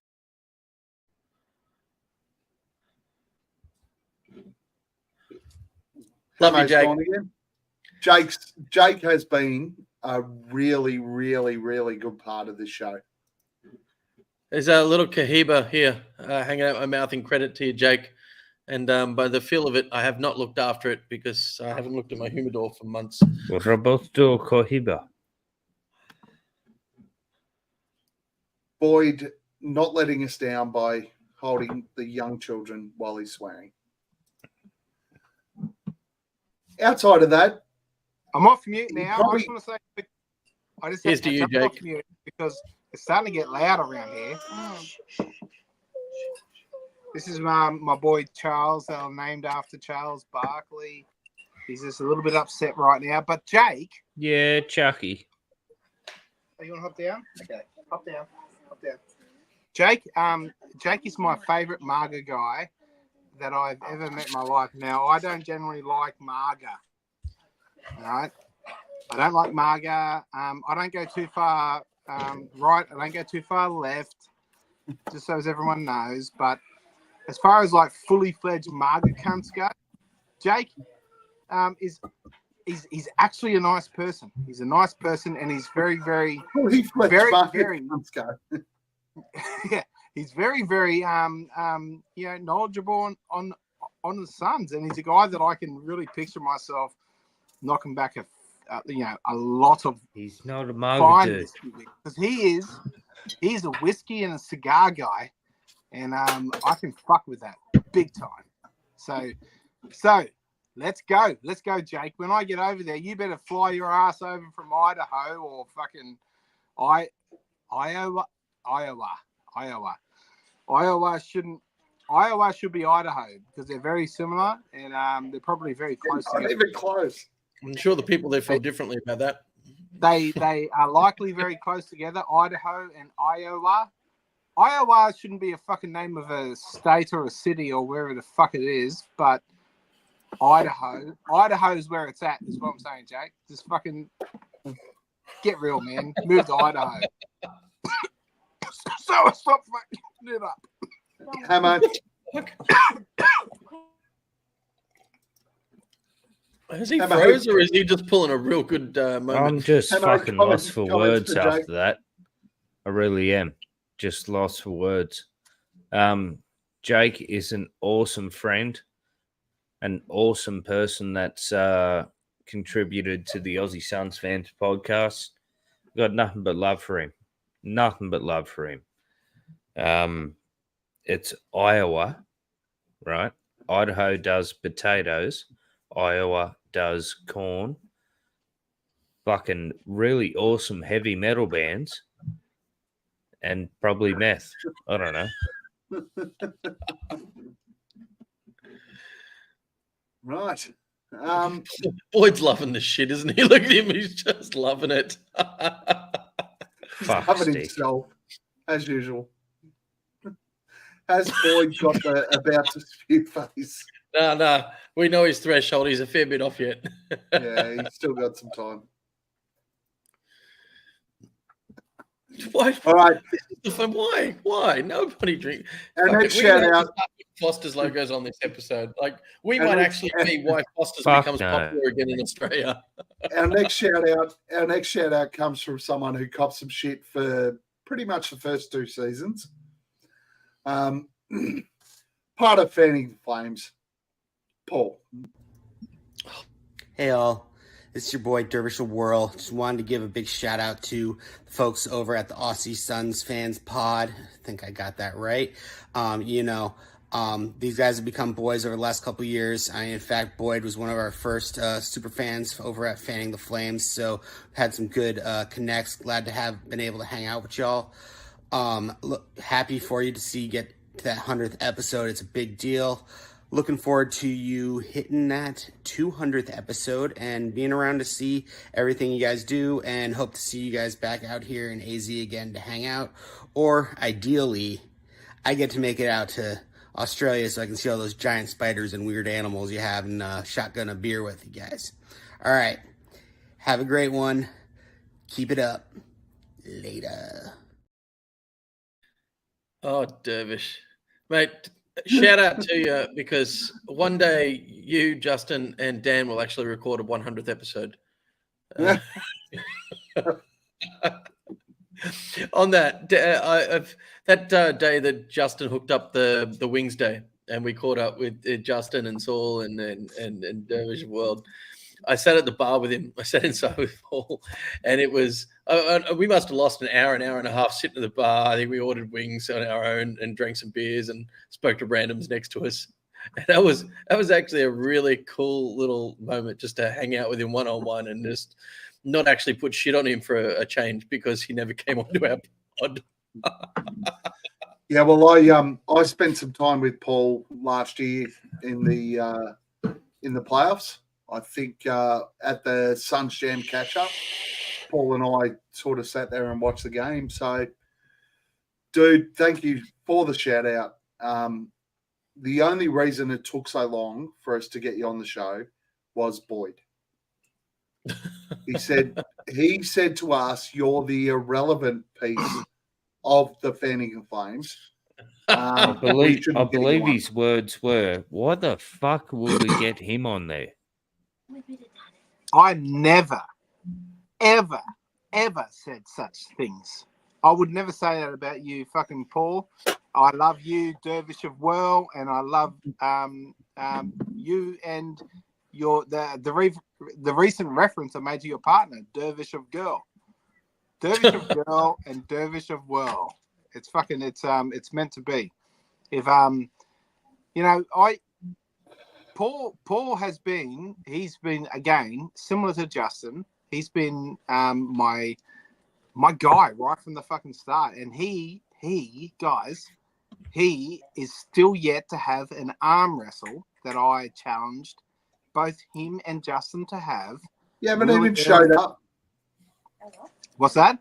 You haven't showed up. No. I challenged both of them guys to have an arm wrestle, like really early in the piece, and I wanted to see Dervish of Whirl, Paul, host, be the lead man in their pod, and Justin be the guy that sort of pumps in with the quirky sayings and shit. And it never really happened. And I thought you meant a legit arm wrestle, and I'm like, oh, I back Paul. Well, I challenged him years ago. Anyway, but yeah, look, Dervish Will once put one of his 2K and shoes were a bad topic. One of his famous sign-offs was a Crocodile Dundee reference, and it was "That's not a knife, that's a knife," and it was in reference to some banter that we'd had on some previous pods. But Dervish Will is one of the stalwarts of the Suns potting industry, man. I love that cunt. And again, I might catch a couple of nights on his couch when I'm over there too. Boyd loves the free rent idea. Oh, I love it. Can't get enough. It's all about that. Our next shout out. And we have a very, very special guest along, Espo from the PHNX crew. How you going, Espo? Thanks for joining us. Oh, always a pleasure. Anything for my Australian guys. Even though I was called a clown, you guys came to my defense and explained what that meant to all the illiterates out here, and it's much appreciated.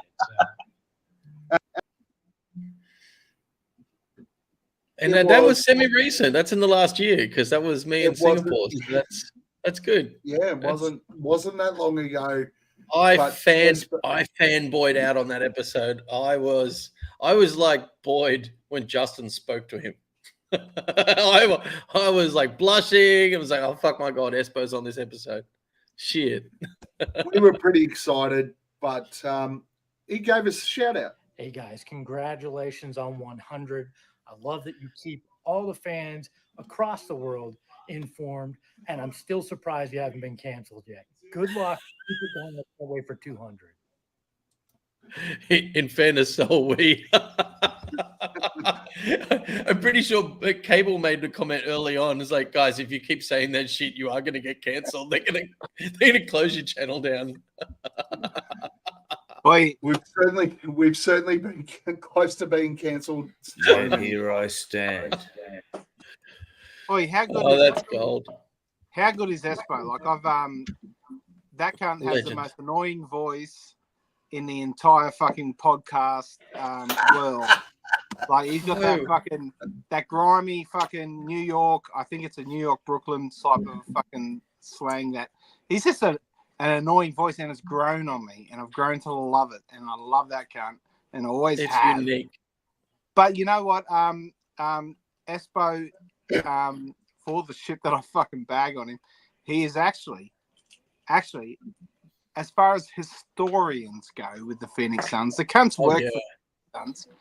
As far as historians go with the Phoenix Suns, that guy knows probably a little bit more than I do, but he knows a lot, man. You can hit shit on him from the 70s, 80s, 90s, the noughties, the fucking the 2010s, the 2020s, anything, mate. And that cunt knows. You shut up. He is an encyclopedia of Suns knowledge, and he is a guy that I learn a lot from. You're not wrong, fucker. We also got a message from one of our main men who was also on the show. Boy, man, that's I can't believe it's been 100. First of all, congratulations, you guys absolutely kill it. I think we've done like once a month now. I really enjoy the 5 episodes you guys do every year. It's really worthwhile. I definitely appreciate the one-time guest appearance that you allowed me to partake in. Espo's been invited multiple times. Everybody else, I don't. I'm not bitter about it. But congratulations on 100 anyway. I think it's pretty cool that you guys rep the Suns from all the way across the world. Gavin, you've been here in person. You kind of funked up the joint, but hey, we dealt with it and we moved on, and we had to scrub down the entire building after you left, but it's cool. We love you. Much love to all you guys. You guys continue to do it your way, and I think it's so cool. And I love giving you guys shit, but it's all in love. And next time you guys come to the Valley, make sure it's in the fucking winter and not the summer. So that way, when I'm eating chicken wings, I don't feel like I'm about to have a heat stroke outside. And also, we should go to a better wing place because So Says Jay doesn't know what the fuck he's talking about. So love you guys, and go Suns. Oh my god! That's awesome. The first time I saw that one, because that's the hot off, and that is gold. Because we were sitting in the sun in the middle of Phoenix summer eating wings, and they were buffalo wings, and it was just ridiculous. That dude is a champion. And I know after that episode, Justin got very mad at us because we didn't stick up for him. Well, we did. We missed out on going to the Mercury game because it was too far away. B, we're already dripping in sweat, and let's be honest, we're hanging out with Justin, Paul, and Saul. So why leave? Why leave? It was a good night. It was a cracking night, cracking day. When I was over last time, the guys, PH&X guys, brought me in. It was good fun. Appreciate both Espo and Saul reaching out to us and giving us a shout out. Boyd. Hey, fucking Saul Bookman, the guy that came in. He came in and he fucking stole the show at Solar Panel. Oh my God. He came in and he overthrew what we all loved and enjoyed. And he the tyranny that this guy brought to the podcast world. I was kind of hoping Boyd was leaning into some level of sarcasm, much No, like no. It is sarcasm. Like the dry humor that Saul brought. I'm hoping Boyd's leading somewhere with this because it is all sarcasm. That was me with my tinfoil hat thing on, and I honestly thought that cunt came in and kicked Timmy Tompkins out, and I thought that Tim was gone well before that. I thought that he stole Espo from the Solar Panel, and then Dave ultimately had to wind it down, and he sort of downgraded to what's his name, Arizona sports guy. Can't remember his name. He's really cool though. I can't remember his name. He's really cool though. But Saul Bookman, man, no, he's one of the coolest cats getting around right now, and I love that he came on. What I don't like is when he was on our podcast, he actually live, he got a win. He got a win on a bet that he had, and he was fucking pumped about it. And he didn't tell us how much he won. And I still to this day I wonder. I think, was it just fucking $30? Was it $30? Was it fucking $3,000? I don't fucking know, man. But that he was pretty pumped up about it. So I want to know, Saul Bookman, what do you get excited about, bro? What gets your grinds going? Is it $30? Was it 3,000? Tell me how much you won on that bet, brother. Please. I need to know. That's your shout out. One of our other favorite guests was, and actually one of my favorite episodes of all time, was with Suns Geek. Suns Geek. He's here, and he has graced us with his presence. How you going, mate? I'm flattered, man. Thank you guys so much for having me. Ready to crack open a couple drinks here and talk about the Suns, man. And of course, our main man gave us a shout out. Hey guys, it's Suns Geek here. Congratulations to the Aussie Suns Fans podcast for 100 episodes. That is awesome. Thank you guys for representing us. And thank you guys for being great Phoenix Suns fans. It has been fun to work with you guys in the past, and I hope that we can work together again in the future. And you guys keep up the great work. Congratulations on 100 episodes. And yeah, as always, go Suns. Respect. Still one of my favorite episodes of all time. It's also because I wasn't on it. It's that you loved it.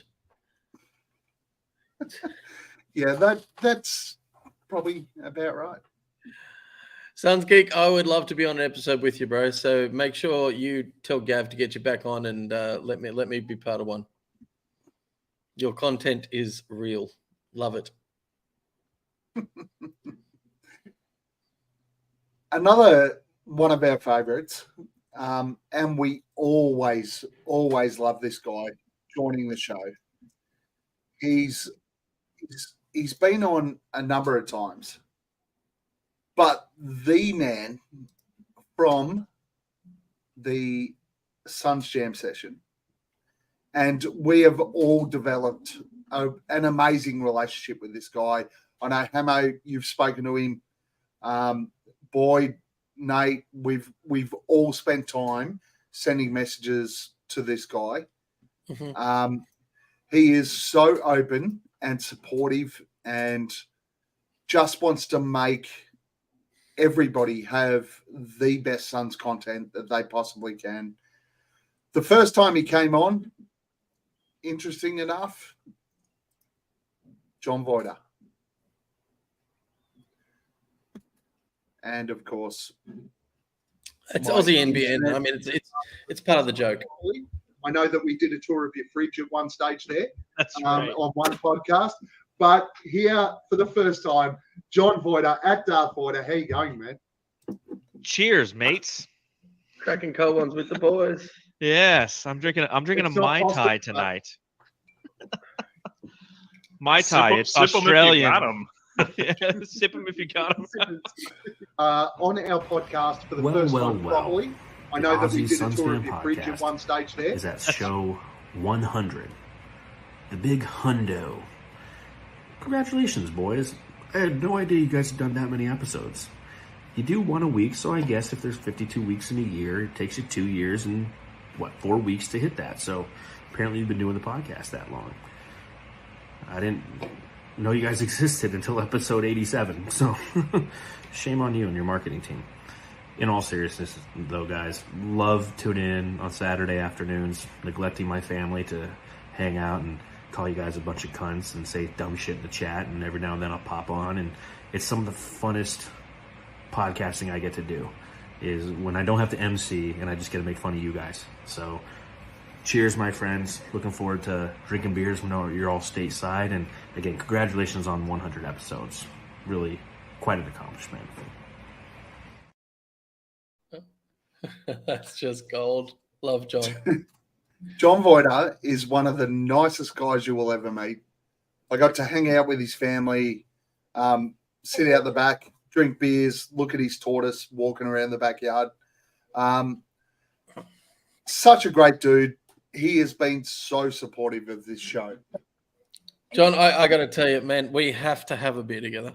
We absolutely have to. I've just whatever you've got going on next time, it's less important than me. That's all I'm going to say. Guys, all I can say is that John Voida is the biggest upcoming fucking rogue social media Suns podcaster, Suns influencer in the entire fucking world. Like, this guy, he's taken Suns. Stop banging that thing. He's taken Suns content to another level. Like, everyone loves his shit. Everybody loves John Voida and Matthew Lissy. The Suns Jam session is the biggest and fucking hottest thing getting around. And the fact that he took time to give us a bit of a shout out is fucking unreal. Like, I've had many sort of run-ins with his opinions, but his opinions are real and they're his own. And man, I love that guy. I love that guy so much. I fucking he challenges the way that I think about Suns, and that's a powerful thing because I'm stubborn, and I fucking love what he does for the Suns community and for our community, because all of our guys in our chat, like, Suns Jam is like one of the fucking go-tos, right? Like, he is monumental. He has a big fucking turtle. And he had Gavin there listening to Billy Joel and stop sending turtle porn to him, by the way. I will not stop sending turtle porn to John Voida. But he had Gav there. Like, all of our dreams here in Australia is to have a beer with fucking John Voida on his back porch with big fucking turtle and listen to Billy Joel and like, fuck, man, that's gonna be one of my first stops. That's gonna be one of my first stops when I finally get over there, for sure. If you'll have me, John. If you'll have me. Hammo, I know you've been on. Yeah, Hammo has a couple of times. Yeah. Oh, look, from what I know of John, he's a absolute beautiful human. He just really is. Everything that he's done for us with our logo, with just coming on, dropping the C-bomb, late night chats, all that kind of stuff, man. Fridge. Oh, I didn't get to see that, but yeah. No, Voida is the new Dave King. It's the way it is. It's just straight up. Well, if Dave King is our son's daddy, Voida is our son's stepdaddy. Prince Voida. Hell yes. No, I love Voida. Love all the chats we've had. Love everything he's done for us as Aussie Suns fans. Love everything he does for the Phoenix Suns community. He's a beautiful guy, man. I can't say much more. Well, that's why you muted yourself halfway through a sentence. Yeah, I why guess. did you mute yourself? I can't say much more, so you muted yourself and then kept talking. Can't say much more than that. No, he's an absolute gem, John Voider. Yeah, look, to Boyd's points as well, though, John is probably the most talented guy in Suns pod community, not just from his graphic work that he does, from his broadcasting ability, his vocabulary, his new vocabulary since he's added our Aussie lingo to it. Just his takeover from like Dave handing the chalice of a bright side to him. I mean, this guy is super talented, super nice, and you can't sing his praise enough. Before we push into the next piece, we love Lissy too. Yeah, we love Lissy. Before we push into the next piece, Nate, tell me about your favorite moment on the pod in our first 100 episodes. My favorite episode? Well, my favorite moment? I mean, I'm probably going to have to go with the Espo episode because I fanboyed out. I wasn't joking when I was talking about, I blushed on that episode because I watched the solar panel, listened to the solar panel for years. I remember driving 2.5 hours to my first appointment early in the morning from Brisbane to Lismore and like just streaming as much of the pods as I could.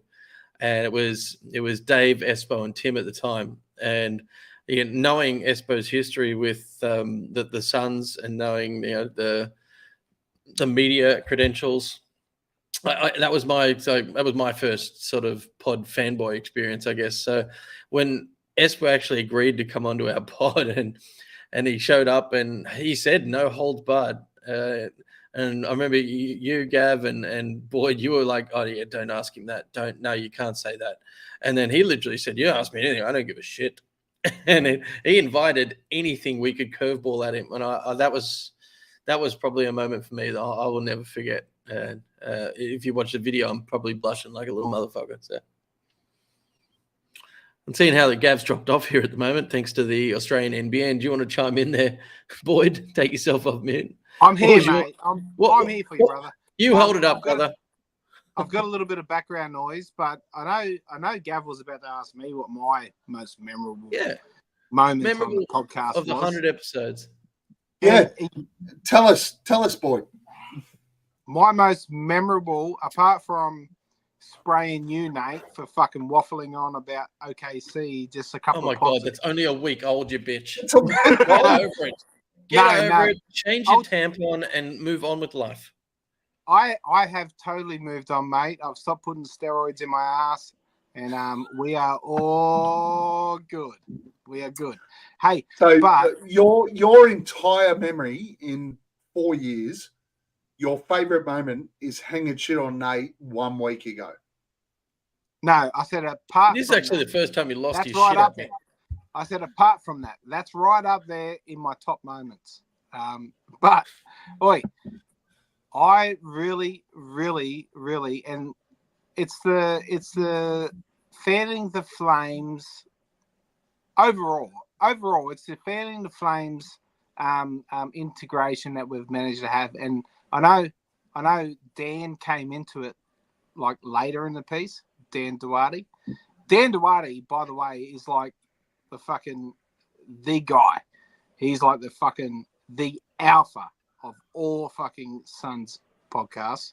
He is the man. He's a guy I look up to a lot. Although I piss him off a lot with a lot of my fucking waffle in our chats and shit. You both got your own fragile streaks. He is a guy that I really respect. But number one has to be, it's got to be all the Justin appearances. The initial one when he came in looking like Dave Grohl, like having that and the reason that it's special is because it's special to me because he was my introduction to international Suns content when it comes to the Phoenix Suns, and before that there was nothing. It was a barren desert of nothing. And then it was him. And then when he came onto our podcast It was extremely, really, really special to me, and I still get giddy about it. So I'm a fanboy of that guy, and I fucking love him a lot. So yeah, definitely, that's it for me. Hammo. He's Hammo. just busy rolling a joint. When PHNX first shared our clip, granted there was a lot of swearing. Boyd had a young child on his lap, but that is sort of when I kind of realized, like, you know what, guys, we're getting there. We're almost there. So that was being acknowledged by such a massive entity like PHNX is just huge. And yeah, that honestly, that was my favorite. Yeah, massive moment. For me, it is just the network that we built. When Nate and I were over in Phoenix, we got to catch up with so many people. When I went back, I caught up with a whole heap more. It's amazing that from something that we created just to talk shit, we are now speaking to Phoenix Suns fans globally, worldwide, and just not only that, they will take you in when you're there. They'll look after you. Shit. Let's go back to Justin again, as Boyd said before. Justin hooked me up with fucking tickets very, very close to the court for the Game 5 win against the Clippers in the playoffs last year. We have met so many fantastic people, all the way from Section 122. Those guys got me out on the court. I got to meet Al McCoy. I got to meet Sophie Cunningham. I got to meet Tim Kempton. I got it out on the Phoenix Suns floor. There is some amazing people that are involved or support the Phoenix Suns. And this has given us the opportunity to meet those people. And that is absolutely phenomenal. Nate, even going back to when we were there, just the chicken wings catch up that Saul mentioned before. We had Saul, we had Dan, we had Paul, we had Justin, we had it was like Phoenix Suns podcast royalty sitting outside in 115-degree heat eating chicken wings and drinking beers. You know, you're on an Aussie Suns Fans pod, though, so you should probably convert that to Celsius. 40. Let's call it 40. Yeah, let's just call it 40. It's just been a phenomenal experience. So let me roll that over. This week, we had a discussion with the head of marketing for the Phoenix Suns. They are looking to push the international market, particularly out here in Australia, because of the engagement with Australian fans out here. So, as an announcement, I won't go into a hell of a lot of detail, but Australian fans, we've always sat there and said, how do we support the team membership-wise? An announcement will come for that later. But in the next season, the Aussie Suns Fans podcast will run and operate watch parties with giveaways, with everything else to support the Phoenix Suns over the course of the season. So if you're an Aussie fan, if you're out here, send us the games that would matter the most to you. But we will work and do everything we can to get into different states to operate watch parties and ensure that Phoenix Suns fans out here in Australia get access to merchandise and memorabilia that can be spread and grow the presence of the Phoenix Suns in Australia. It is an extremely exciting opportunity for not only us on the pod, but everybody else who is a fan of the Suns out here in Australia. That is fucking huge, Gav. And what you failed to really point out there, Gav, is it's not just us hosting the watch parties like we've tried to do in the past, and we've had some really fun ones. You've actually got it somewhat sanctioned from Suns marketing. This is not just us doing it to promote something. It was literally a conversation you had with the marketing manager who said, "Do this for us." Straight it'll from the be Phoenix officially sanctioned and officially marketed by the Phoenix Suns. That's huge, man. You know, and people don't understand the work that goes on behind the scenes. I've mentioned it before, but the amount of work that Gavin puts into this kind of shit, man, is just it's bullshit. You know, Blaze, he really deserves a lot more credit than what he actually gets. So thank you, Gav.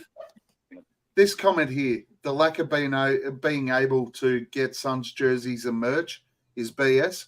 Here in Australia, it is.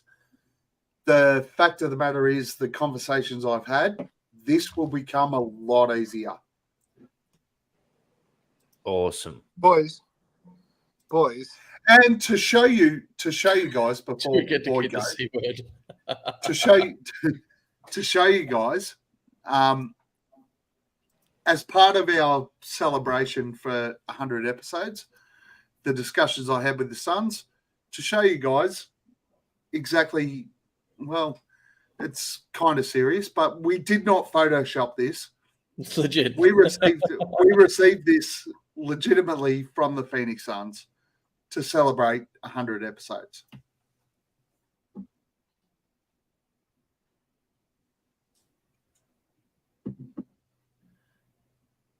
It's very hard to see, but not really. Gav, do you want to? If you're listening on audio, relay what it says there? If you listen on audio, if you are listening to the audio, go and check out the YouTube. But basically, the Phoenix Suns sent us a video of the gorilla. There's obviously no audio because it's the gorilla. It's the gorilla. There's no audio, but the gorilla was basically in that video wishing us congratulations for 100 episodes of the Aussie Suns Fans podcast. Of the podcast. They did use a whiteboard and a whiteboard marker, but it was at least spelled correctly. Boys, there is that what we will do this season alone. We have those of you who are in Australia, message me. We are now in the process of setting up specific watch parties in each of the states. And at those events, we will give away merchandise, and not only merchandise, but memorabilia, including signed merchandise. So let us know what suits you best. There is so much opportunity here.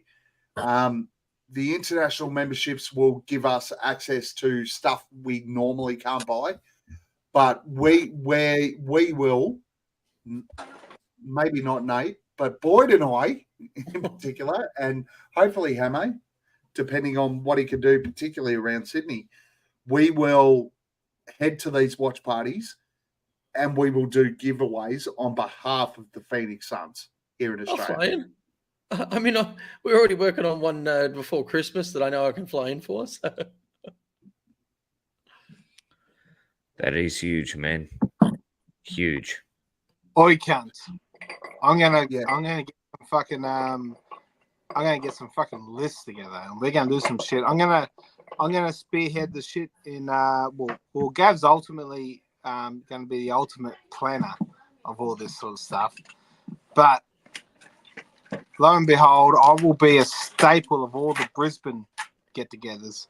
I'm going to spearhead the WA, Western Australia, right on the other side of the country, Perth. I'm gonna do some shit over there with some of our loyal fans that we have in our chat, and we have lingering around in our group. But yeah, this is really cool, man, because this is the first time that we've actually had something to give back to all the fans in Australia who have tirelessly, with very, very little sort of engagement with the Suns. We're going to give them that extra bit of engagement, and it's going to be. Hang on a second. Shut up. It wouldn't be a pod. It wouldn't be a pod. We're going to give them that extra bit of engagement with the Phoenix Suns that they never had before.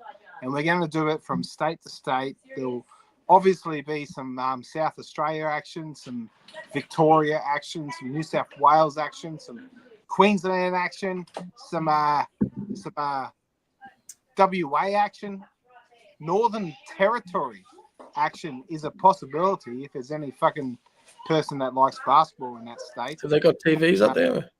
I don't know if they've got TVs. I don't know if they have the Wi-Fi. I don't know if they have the X or the Twitter. But it's all a possibility. Northern Queensland too. So we've got some avid fans up in Northern Queensland too that we might be able to do some shit with. It's gonna be fucking awesome, man. And we're gonna be there with you every step of the way. Sink and piss. You're gonna get some fucking some Suns merch, and we're gonna get some fucking some more engagement from also the other side of the fan base as well. Gav, if you wanna, do we want to go into that? So I can do a satellite watch party in Singapore too. Watch party, yeah. I know enough of the expats over here though that I can get more than enough a group. Head down to Boomerang Bar. Get a section put out. They always play the games on League Pass. So I could book out a section, get a bunch of Aussie expats in there, make sure the game's on, and play my role there too. We can make that work. But so Boyd's going to look after Brisbane and WA. I'm going to look after Melbourne and Adelaide. Hammo, this is the first you've heard of this. You're going to be responsible for Sydney. Swear to God, like 2 people. No, there's more. There'll be way more than that when we start to do give outs. But I'm we like can 2 hours away from Sydney, bro. Good thing you bought a motorbike. For a specific watch party, I'm sure that I'll do Sydney then. Set a date. I'll do it. If we set a date, I'm sure you'll be able to make it, Hammo. We're good. We're good. And this comment here, honestly, after the discussion, this is all Ishbia. Yeah. Matt, the discussion I had was Matt Ishbia is pushing this. He wants to see it. So, Hammo, New South Wales wise, surely for 1-2 watch parties, you can make your way up. I'll do my best. Fantastic. There's some exciting stuff happening, Aussie Suns fans wise, and looking forward to it. Now, Boyd also mentioned crossovers. What will potentially happen is we want to target games with Aussies in other teams. So let's use OKC as an example, where the Suns will cross over. The Suns will cross over with OKC and try and get some memorabilia merchandise from Josh Giddey, as an example.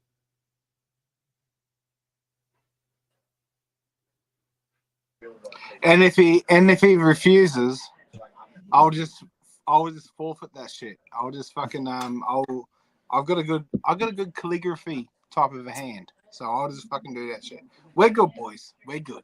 Don't worry about it. Either way, this is pretty exciting for Suns fans because we really struggle to get merchandise memorabilia down here.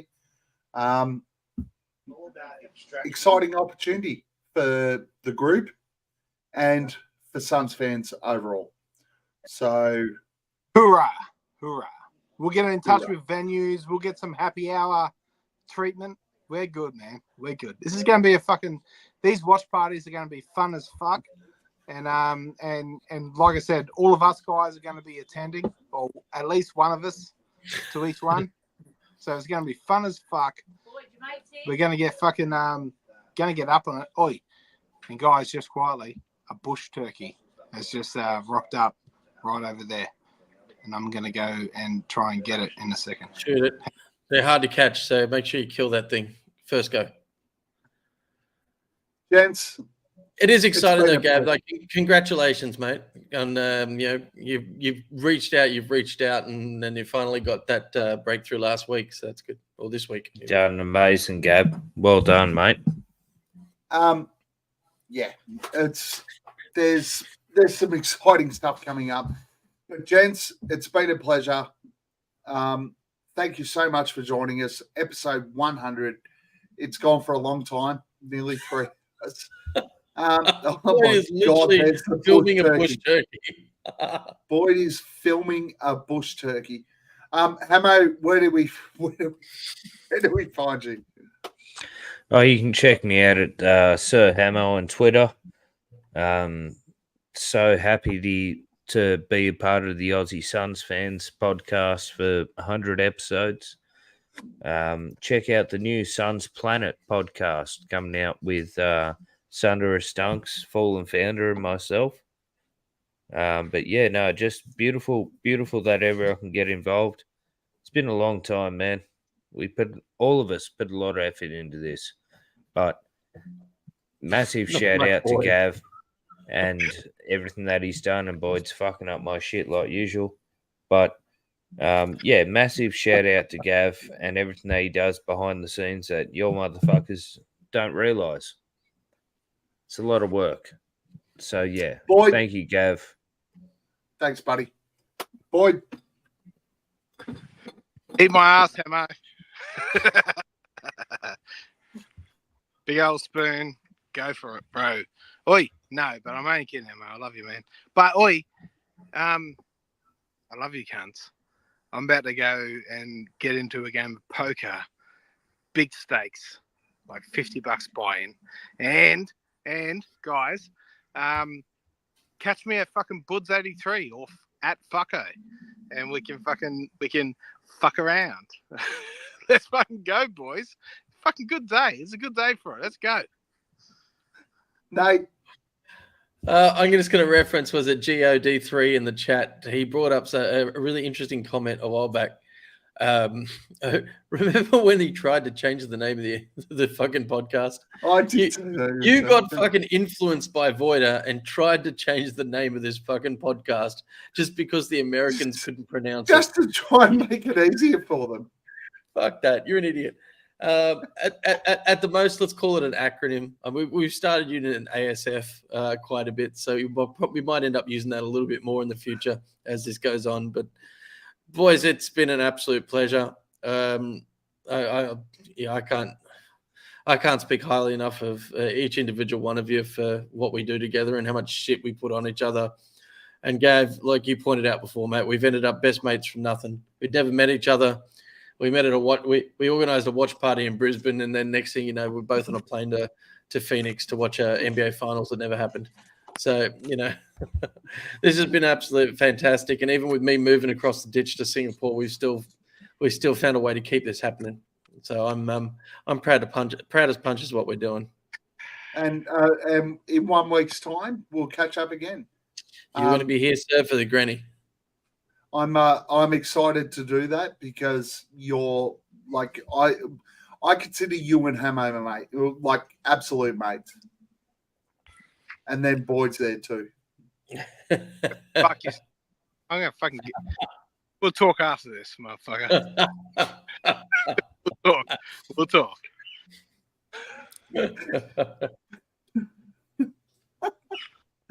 People, it's been a pleasure. It's been a long episode, but it was our 100th. Who gives a fuck? Exactly. We wanted to have fun, and it was fun. Jesus Christ, bin chickens. It was so much fun. Thank you, everyone, for joining us. If you're still listening, amazing. You're probably not, but whatever.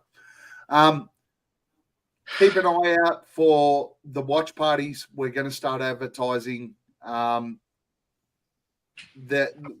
this year, this upcoming season is going to be amazing for the Aussie Suns fans. And I can't fucking wait. But ultimately, we're not here to fuck spiders. As Chris Paul gets in, another wide open three. Pierre Cardin. Defers to Booker for the long range. Phoenix. Phoenix Suns, and you know we up next. Yeah, we working for that championship ring. We the Valley, it ain't nothing but a thing. Phoenix. Phoenix Suns, and you know we up next. Yeah, we working for that championship ring. We the Valley, it ain't nothing but